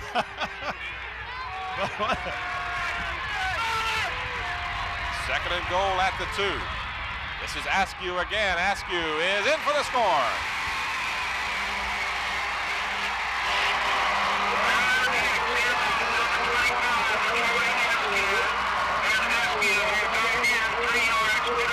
With a 2-yard 60-yard touchdown run by LaTroy Askew, his 24th touchdown of the season, coming with 6:48 remaining in the third quarter. And don't go away, folks. The Indians are far from out of this ball game. They have struggled back every week, and this week would appear to be no different. The extra point try is no good, so neither team has been able to convert, and the lead will stay at 6. There you see Danny Mitchell talking to the Crabbers. Here's the replay of the touchdown. Askew just goes right up the middle. So a very impressive drive by the Indians. As they have shown why they are in the title game by their unwillingness to roll over and play dead. 11 plays, 5 minutes and 12 seconds is the time of possession. And they drove a total of 50 yards as they returned the second half kickoff to the midfield stripe. And after a penalty which appeared to doom them from getting any further, with the help of a similar penalty against the Hampton Crabbers, they were able to drive the 50 yards and score to make this game a 6-point difference. Askew had 23 touchdowns and has added one more here. And returning the kickoff to the 23-yard line, Sean Hamlet. Check that Clark Cassell's, rather. That team over there on the other side, Garfield, is really fired up. They are playing with a little more intensity now than they did the first half. This team was 2-8 last season. And, you know, I was talking with Mike Keats, the high school sports reporter for the Daily Press, who covers all the Peninsula District. He was telling me that they're real loose coming into this game. They weren't expected to be anywhere near to this game, so they have the can't lose either way attitude coming in. You know, they're just as loose as can be, according to their coach. No one expected them to be here, so what the heck, right? Well, he said in the paper up there in Dale City that this is a team of destiny, that they will find a way to win somehow. And I tell you, you watch Hampton's going to put the ball in the air. They're running that 6-3, which is a hard defense to run against, and that's going to free up Stein on this side. Or Gatling over the center. The rain has stopped at Darling Stadium. He's got a man wide open. He throws the ball behind his intent receiver, Spencer. Spencer was open. Brown just didn't get it to him. He waited too long to get it to him. He was open just as soon as he came across. I don't know why. Maybe there was a defensive man in his face or something, but he was wide open. Well, I think maybe the pattern called for a longer pass play, and it looks like Brown, as you see the replay here, has the time, tries to lead Spencer, and Spencer again has to come back for the ball, and with that treacherous footing, just wasn't able to do so. That stops the clock with 5:45 remaining, and now the Crabbers looking at a 3rd down and 9. They line up with 2 wide receivers to the right, 1 to the left. That is Gatling at the top of the screen. And again, Brown has all day. He's got a man open on the sidelines. He can't hold on. Pittman was wide open, had the ball. Oh, I tell you, it's a concentration thing. There was a man that cut in front of him and probably broke his concentration, but I thought he had it. Reggie Pittman, the usually sure-handed receiver for the Crabbers, just couldn't hold on to the ball. And the ball falls incomplete, and now Stein will have to kick with 4th down and 9. There you see from the sideline camera, a definite effort by the Garfield man caused some problems with that. A fake, or at least a play that will result in the ball going over to the Indians as Stein is unable to kick the ball. Holy smokes, look out, here come the Indians. You don't want to give the ball down inside the 25, but it's exactly what happened that time. He couldn't get the kick away. There was a great defensive rush that time. You see the Crabbers try to fire each other up as Eric Capehart is doing his bit as he tells his team, let's get together, guys. And the Indians with a golden opportunity inside the Hampton 22-yard line. This is White, and he is to the 20. Galen Burrell was one of the initial tacklers that time. Lonte White carries for about 2. Second down and 8 for the Garfield Indians. 5:10 remaining in the third quarter. And Hampton has seen their 12-0 lead cut to 6, and the Indians are threatening again.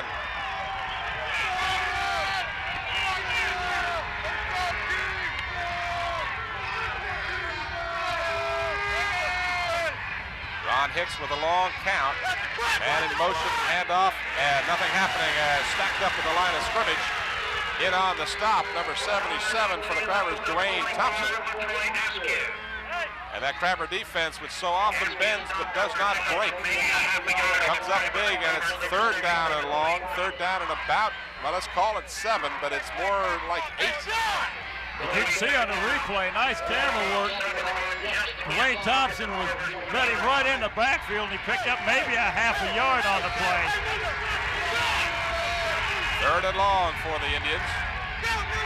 Hicks rolling, looking, has a man open, has him at the 16-yard line, and he's down close to a first down. It's a nice call and a nice pass.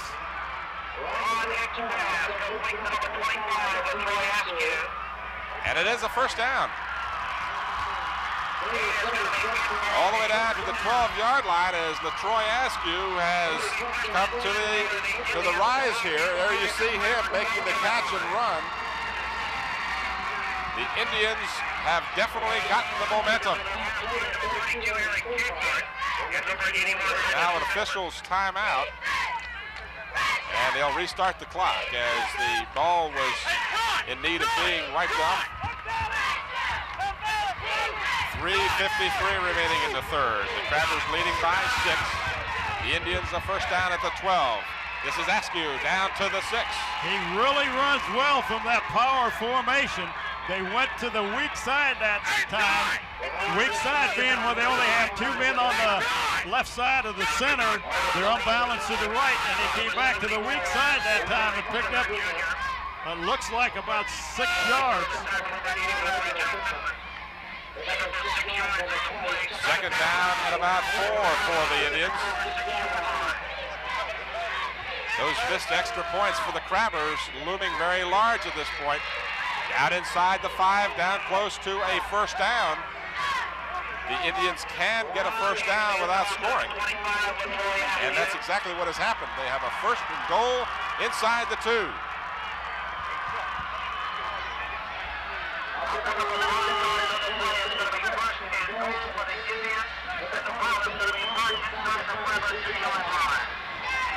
Actually, the ball is squarely on the 1-yard line, first and goal.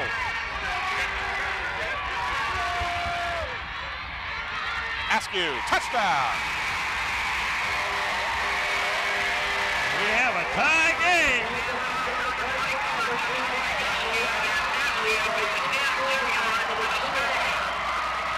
So LaTroy Askew, who many had speculated would not return in the second half, has done more than return. He returned the opening kickoff of the second half to the 50-yard line and now has scored his second touchdown in the third quarter. Extra point try will put Askew's team ahead, and it's good.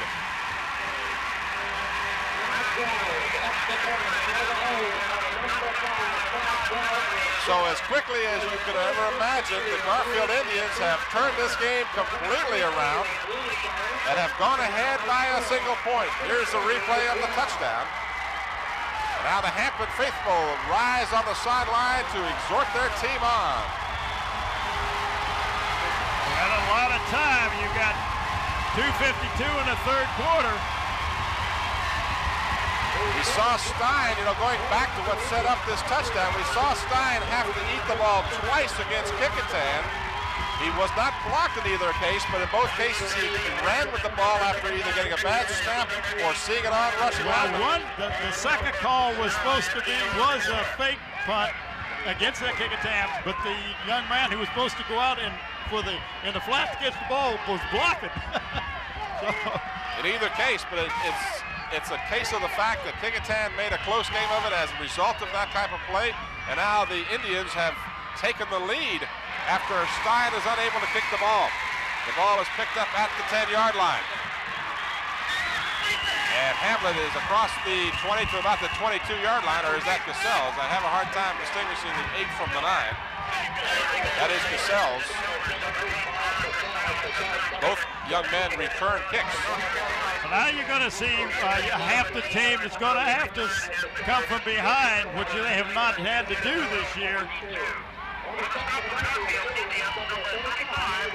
Fred Brown, who has been short of spectacular in the postseason play. We saw it look like a face mask as Cassell's face mask was grabbed, but no penalty flag forthcoming. 22-yard line is the line of scrimmage, and Vic Williams stumbles out close to the 29 of Hampton. So a pickup of about 7 on the play. Check that, 6. Again, depending exactly where they mark the football, they do mark it between the 29 and the 30. Down to about 2 minutes and change remaining here in the third quarter. It's been all Garfield here in the second half. 2 wide receivers to the near side. That is Stein along with Gatling. And it's a running play as the Crabbers will be very close to a first down. Dick Williams got the call, and it will be, well, we'll wait and see. I won't even speculate because I haven't seen where they've spotted the ball yet. I think it's going to be a little bit short, but he's going to check it. Jim Taylor, the referee, will bring in the chains for the measurement. It looks to me that it will be actually a first down by about a foot or so, and that's what it is. First down. So I'm about 2 for 2 today, Bob. I tell you, you got your eagle eye on today. So the Crabbers will have the ball now with 4 fresh downs with 1.5 minutes remaining in the third quarter. And they trail by a point, 13-12. Ball is at the 32-yard line of Hampton. Brown tucks it in the belly of the fullback. That's Shelly Ellison, the sure-handed Ellison, drives out to the 35-yard line. Pickup of about 3 for Hampton. It'll be second down and 7. Well, you talk about the big play that could have been. If Pittman caught that pass that was thrown right in his hands, Touchdown. it would have been a touchdown, and Hampton would have had a 2-touchdown lead. Instead, they now trail by a point. But you can't fault anybody, and I certainly don't bring that up to pick on Reggie Pittman. He has been spectacular all season long. It's just one of those things that if he had. McWilliams with a big hole, and he is out close to the 50. He bobbled the ball, but got it right back at the 49-yard line. And another first down for Hampton. The Crabbers responding very well to the play of the Indians, have got a drive going of their own. Here's a replay. Watch Vic Williams as he will get the handoff, and a big hole opened by that offensive line. I mean, I could have run through that hole. Well, that's what I was waiting for you to stop talking for a minute. The line did just a straight super job, but they're moving this ball, Tim, on the ground, not on the air. You may have seen on the very tail end of that play what I was alluding to. The ball came loose, and Vic Williams got a good hop as the ball bounded right back into his hands just as he was hitting the ground. It may not have been a fumble. It might have been caused by him hitting the ground, but the ball did momentarily come loose. Crabbers from their 49, first down. Williams again across midfield, scuttering forward to about the 48-yard line, where he is stopped by number 40. That would be Alfred Toole. I just made up a word, Bob. I don't know if you heard that. What? I made up a new word, scuttering. What's that? That's scooting and shoveling. Okay. I don't know what it is. We got the end of the quarter. That is the end of the third quarter. 12 minutes remains in the season for both of these teams, but one of these teams will be the state champion and the other will be the runner-up. And I'm telling you one thing, of course, the fans watching this on delay may already know the result of this game. You and I, of course, doing it live, we are just about as close to the edge of our seats as you can get. Tell you what. what, this has been just a fantastic game. Well, give It's been all Hampton Hampton the first half. Excuse me, it's been all Hampton first half and all Garfield that third quarter. Golden opportunities have been missed by both teams as Hampton has had opportunities to score and intercept the ball and have been unable to do so, as they had 2 interception possibilities in the first half that were just dropped because of the slipperiness of the ball. Well, and there was a chance of a fumble snap from center that the quarterback got a kickoff and got the ball back to the 50 rather than at about the 10 or 15-yard line. Yep. So that was a big play. It's been a game of big could-have-beens. Grabbers now with a 2nd down and about 7. Fred Brown will want to pass. He's got Stein open, and Stein has got it at the 24-yard line. He's down inside the 15. What a great job by John Stein concentrating on catching the ball that time. We've got a flag. We've got a flag back at the 30-yard line. It would appear that Hampton pushed a man, a player from Hampton, after the play was dead. A player was pushed from behind by a Crabber, and that will cost him 15 if it in fact goes against Hampton. Well, if it does, it'll be after the fact, so it will be, instead of having a ball on the 14, you'll have it on the 29. That's a point. That's a point that's important. Dead ball. It is dead ball. Flipping on the black team. And that was a shame. That was a real shame for Hampton, because that play was over with and there was no need for that to have occurred.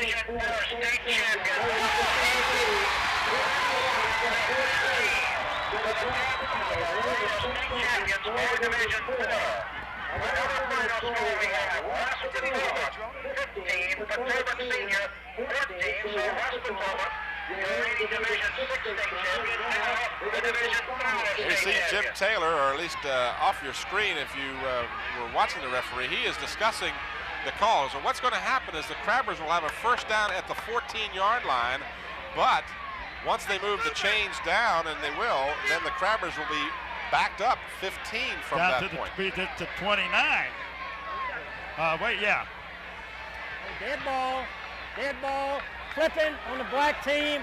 1st down for the black. So another mental error for the Crabbers, because that play really didn't have to happen. The play was dead, and I didn't pick up the young man's number, and I wouldn't point him out if I could.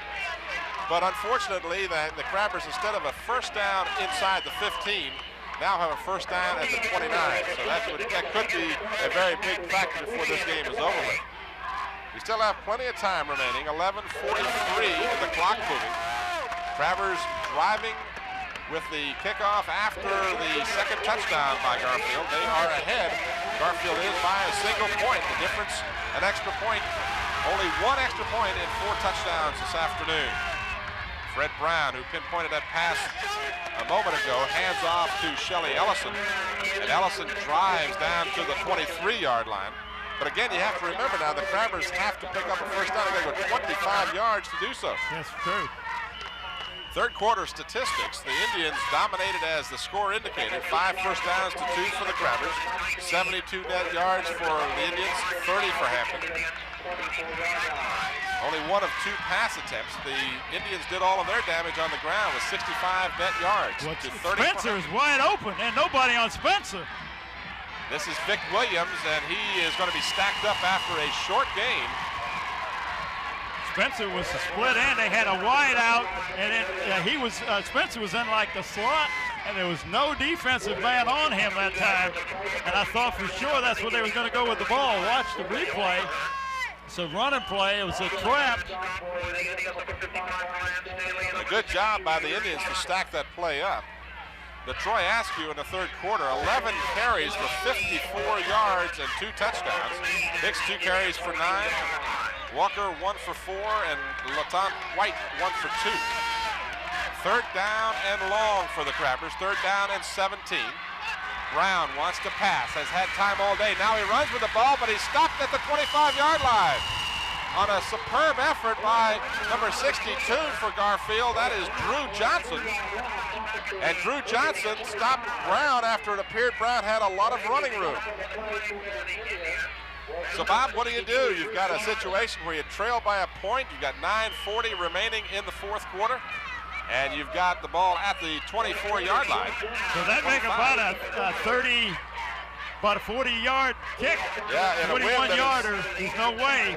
You saw the tail end of that replay. Brown had some running room, but it was shut down very quickly by Drew Johnson. If we could go back to the play before that one, where they lined up and they ran that trap, they had the wide out, and then Spencer was like in the center of it.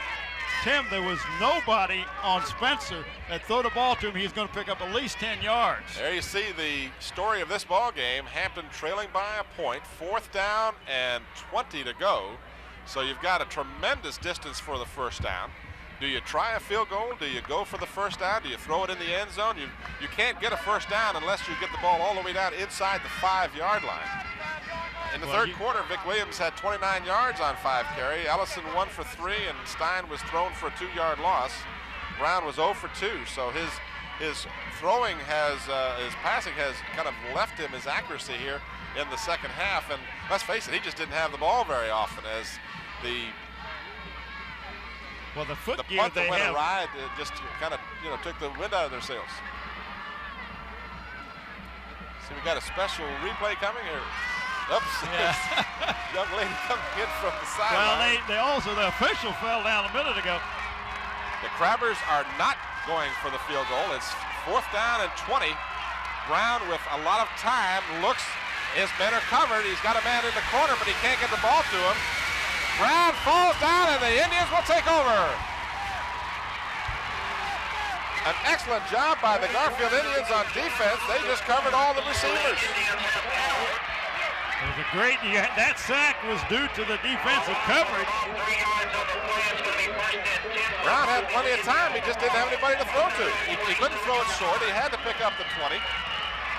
And the Indians take over. Here's your replay. Brown looking all over. No one is open. About this time, he finally decides to try and run with the ball, and then with the slippery field conditions, he fell down. So the defense for the Crabbers will be sorely tested now as they must shut down the Indians. They've got plenty of time remaining. Indians pick up 2 to the 30-yard line. 9 minutes exactly remaining in the 4th quarter. A 1-point difference for the Garfield Indians as they will come from a team that was 2-8 last season, and they are on the brink of winning the state championship. With a long way to go. Let me throw that in real quick. Well, we've got a lot of time to go in this ball game, but their defensive secondary has just done an excellent job. And they're going back to the power game. This is Askew. He is slowed down, but finally stopped at the 33-yard line. An excellent second effort by Askew to pick up 2 more yards. So the Indians now with a crucial 3rd down and 5, and I say the Indians, actually the crucial part of this is in the hands of the Hampton Crabbers. Well, it is crucial in their half too. The Garfield Indians, you want to keep the ball, you got to keep the Hampton offense off the field. And the way you do that is you keep the ball. So this is a very big 3rd down conversion drive for the Garfield Indians. The ball fumbled, and it'll be 4th down. The Indians retained possession, but Hicks never got the ball cleanly and had to simply hold on to it. And now they will be forced to punt with 7:35 remaining and the clock moving. Sean Hammond will be back deep. Here's your replay. From the ground level, you'll be able to see it real well. He had trouble on the snap, and then rather than risk a handoff, he just kept it. Hicks, the quarterback, is also the punter. A terrible punt. An awful punt goes out of bounds at the 48-yard line, so Hampton will have great field position. With plenty of time remaining, 7:16 remaining. If you want to look ahead, the Crabbers have kicked 1 field goal all year during the regular season. Last week, Welsh kicked his second, a 30-yarder to open the scoring against Annandale. And that could become a very important factor down the stretch. Well, you can hear the fans on the Hampton side. They're just really going wild over here, exhorting this team.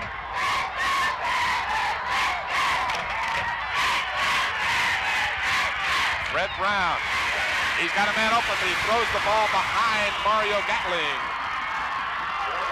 Gatling opened across at about the 40-yard line, but Brown just couldn't get the ball to him. In all fairness to Brown, the footing is really terrible out there today, and you've got to set up and push off of your back foot, and that foot sometimes slides on you, and he just doesn't feel, I'm sure he doesn't feel comfortable at all throwing that ball. Well, you got the wind here that is gusting, you've got a wet ball, and you've got a slippery field. So, as we said at the top of the game, pregame show, the passing attack has suffered this afternoon for the Crabbers. It has been an equalizer in this ball game. This is Vic Williams. He's got some running room, and he is hit as he gets to the 47-yard line. It brings up another crucial third down. Ball will be marked at the Garfield 47-yard line, 6:55 remaining. Watch the replay. Vic really gets hit hard here as he breaks it off to the left. He does a good job coming through here, and he's doing fine, and boom, he really gets met right well by the defensive linebacker. Third down and 5 for the Crabbers, or actually a long 4. But a crucial third down for Hampton. Fake to Williams, coming out of the backfield. He is open. Brown doesn't spot him. Brown gets away from one rushing lineman. Now he throws a wounded duck. It's up for grabs. This is a Hail Mary. Almost picked off by the Indians, but falls incomplete. That ball slipped out of his hand when he threw it that time. Had he got it down as far as he wanted to, Mario Gatling would have caught that ball. The ball was up for grabs, Bob. It was like a Hail Mary pass, and fortunately for the Crabbers, the Indians couldn't come up with the INT. Brown does a good job to get away from the on-rushing lineman, picks up a block, and then just throws the ball. You can't see it on your screen, but trust me, this ball is up for grabs, and there was contact. Number 33, low. Boy, that could have been called interference. Yes. No call, though.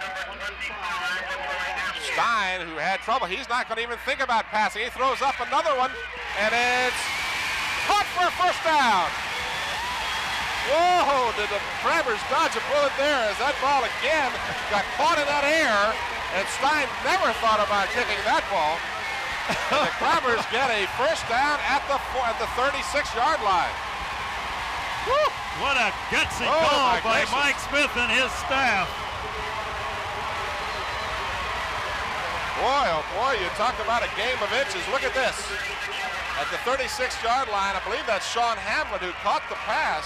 Well, that's the play that was called in the Kickoff, but nobody told Hamlet about it. It was brought in.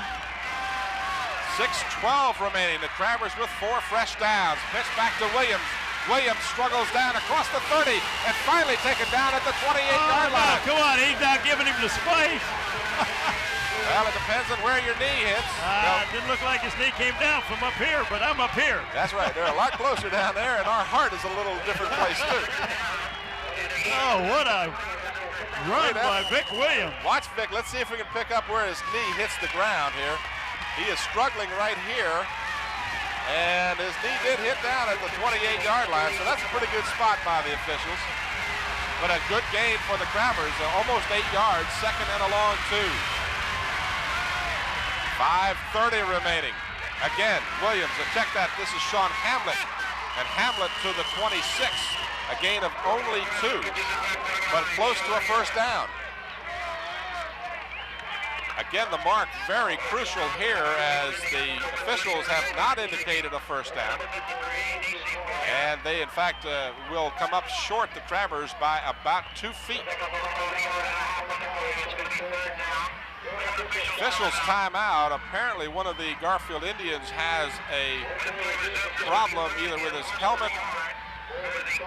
Well, I'm not sure what the problem is, but a timeout by the officials momentarily stopping the clock. Now it is restarted with 5 minutes exactly remaining. Talk about your nail biter. Crabbers looking to the sidelines, waiting for the play to come in the form of Reggie Pittman. He'll bring it in to Brown.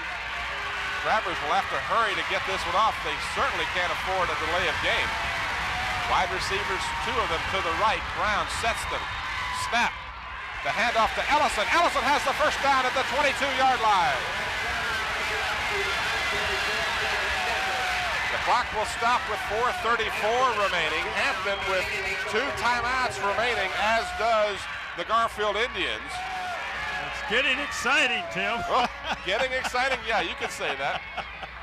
I tell you. Woo. They're at the 22. Watch Shelly Ellison, the big fullback, using that big speed and power of his to drive for the yardage. Hampton taking no chances on that 3rd and short. Fred Brown fakes, gives to Williams. Williams is upended as he gets to the 20-yard line. And that's number 55. Brian Stanley, 226 senior. Here's a replay. You'll watch the fake to the first man through, and then the handoff to Vic Williams, and Williams is met squarely and upended at the 20-yard line, or actually a little short of it. And that brings up a 2nd down and 8. 3:47 remaining. Clock moving. Hampton trailing by a point. Ellison and Hamlet out of the eye. Brown pitches to Hamlet. Hamlet looking for a block. Tries to turn the corner. And again, Garfield is up to the task as he only gets to the 19-yard line. Well, I'll tell you something. They talked about this offense for Garfield. They have a great-looking defensive team. And that's the first time that Hampton has run into this kind of defense. And watch on the replay, it's just a pitch power sweep to Sean Hamlet. Garfield just does a great job defensively. Ball is inside the 19-yard line. 3rd down and about 8. They make that 7. 3rd down and 7. And now Brown, who may have been again trying to draw them off, spends one of his 2 remaining timeouts. And the clock stops with 2:57 remaining here in the 4th quarter. We'll return to Darling Stadium for the conclusion of the state AAA championship game after this brief timeout.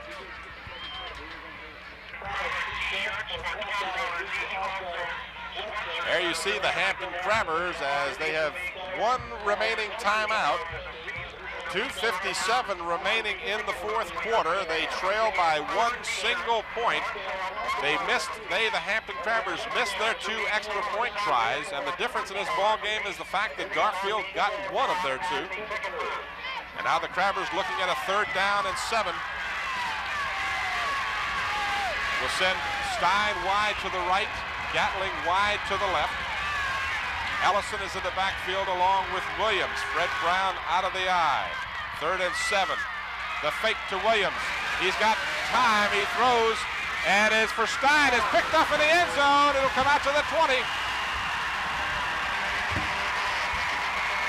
The touchback will bring the ball out to the 20-yard line. Again, Brown had plenty of time, just couldn't find a receiver.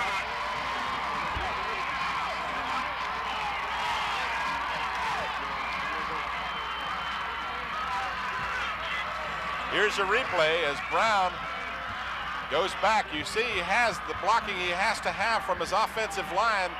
Finally it breaks down, but at that point he's got no one to throw to. He's got Stein at the 5, or rather at the 1, but the ball is overthrown. And Stein was wide open, but it was overthrown.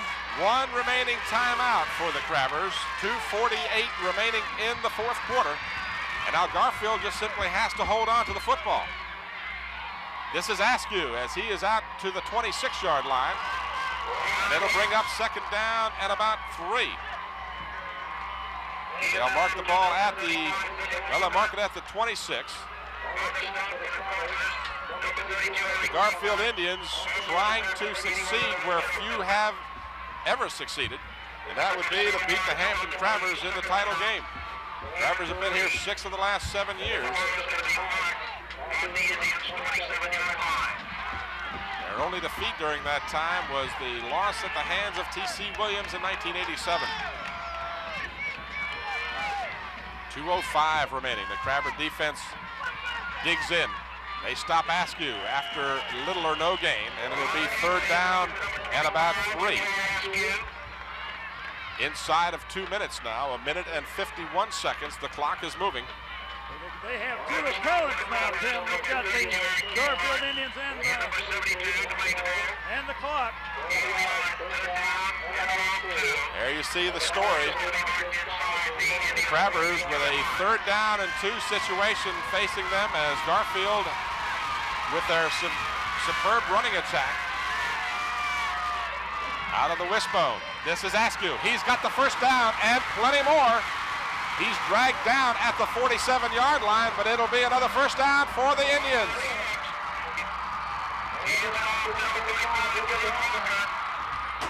LaTroy Askew with a big 3rd down and 2.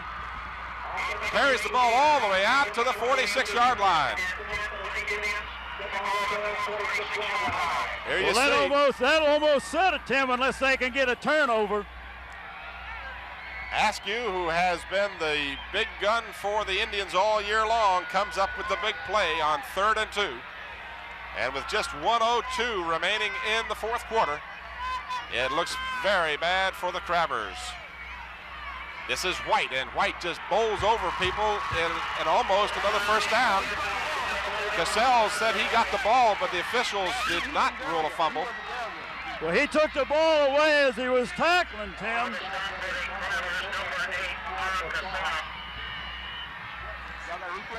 Tark Cassell's. And now a timeout called by Hampton, their final timeout of the ball game. Here's your replay. And he took it away, but apparently the officials ruled, and appeared to be correctly so, that the player with the ball was down when the ball came loose. So the Crabbers will not get a fumble recovery.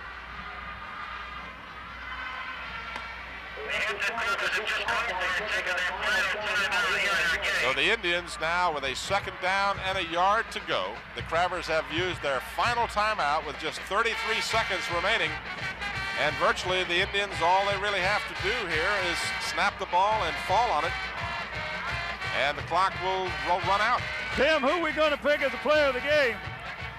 Well, of course, we're picking for the Hampton Crabbers, and certainly the candidates would be, among others, Williams. Spencer has played a good ball game. Williams with a great running attack for the Crabbers today.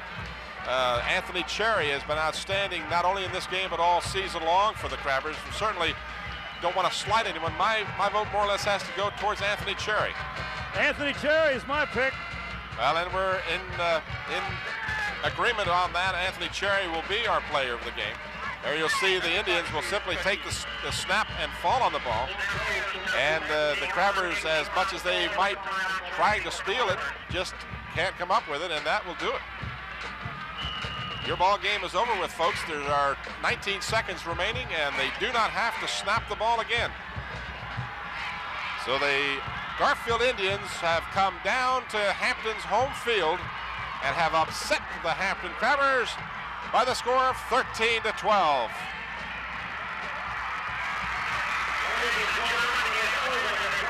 There's your ball game.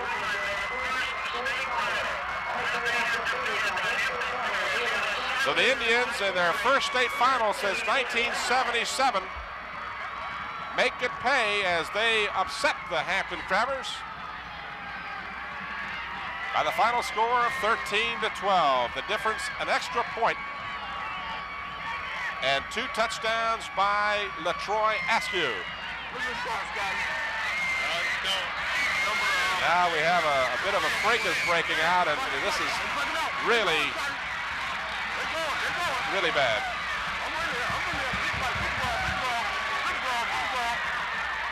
Hopefully both sides will be able to regain their composure, as this is not typical of a Hampton reaction. And apparently something was going on, a little bit more taunting of the Crabbers by Garfield than you might have expected from a class act supposedly like the Indians. They were taunting the Crabbers, and the Crabbers reacted as they shouldn't have, apparently. But fortunately, it appears that order has been restored. And it would be a shame to have something of this nature tarnish what has been a great championship game, in spite of the fact that we would like to have seen Hampton on the winning side of the scoreboard. It's been a super ball game by both teams. Well, there's a lot of taunting going on between the fans who are out on the field, Tim, and that's exactly what's happening.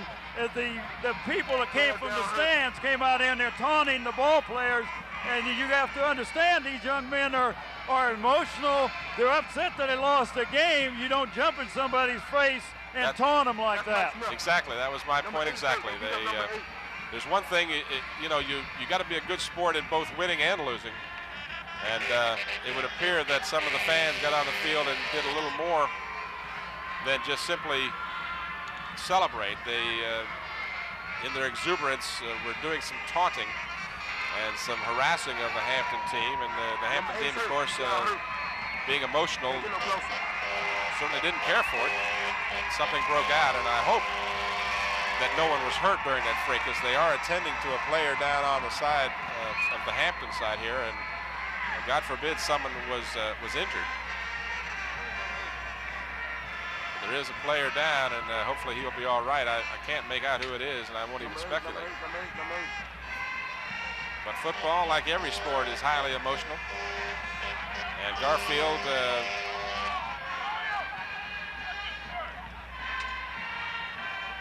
being a little more exuberant than they might have. That was Tark Cassels who was being attended to and appears to be all right now. So we're happy to tell you that some semblance of order has been restored. A momentary fracas, a lot of pushing and shoving, but really I don't think much of any major consequence, at least I hope not.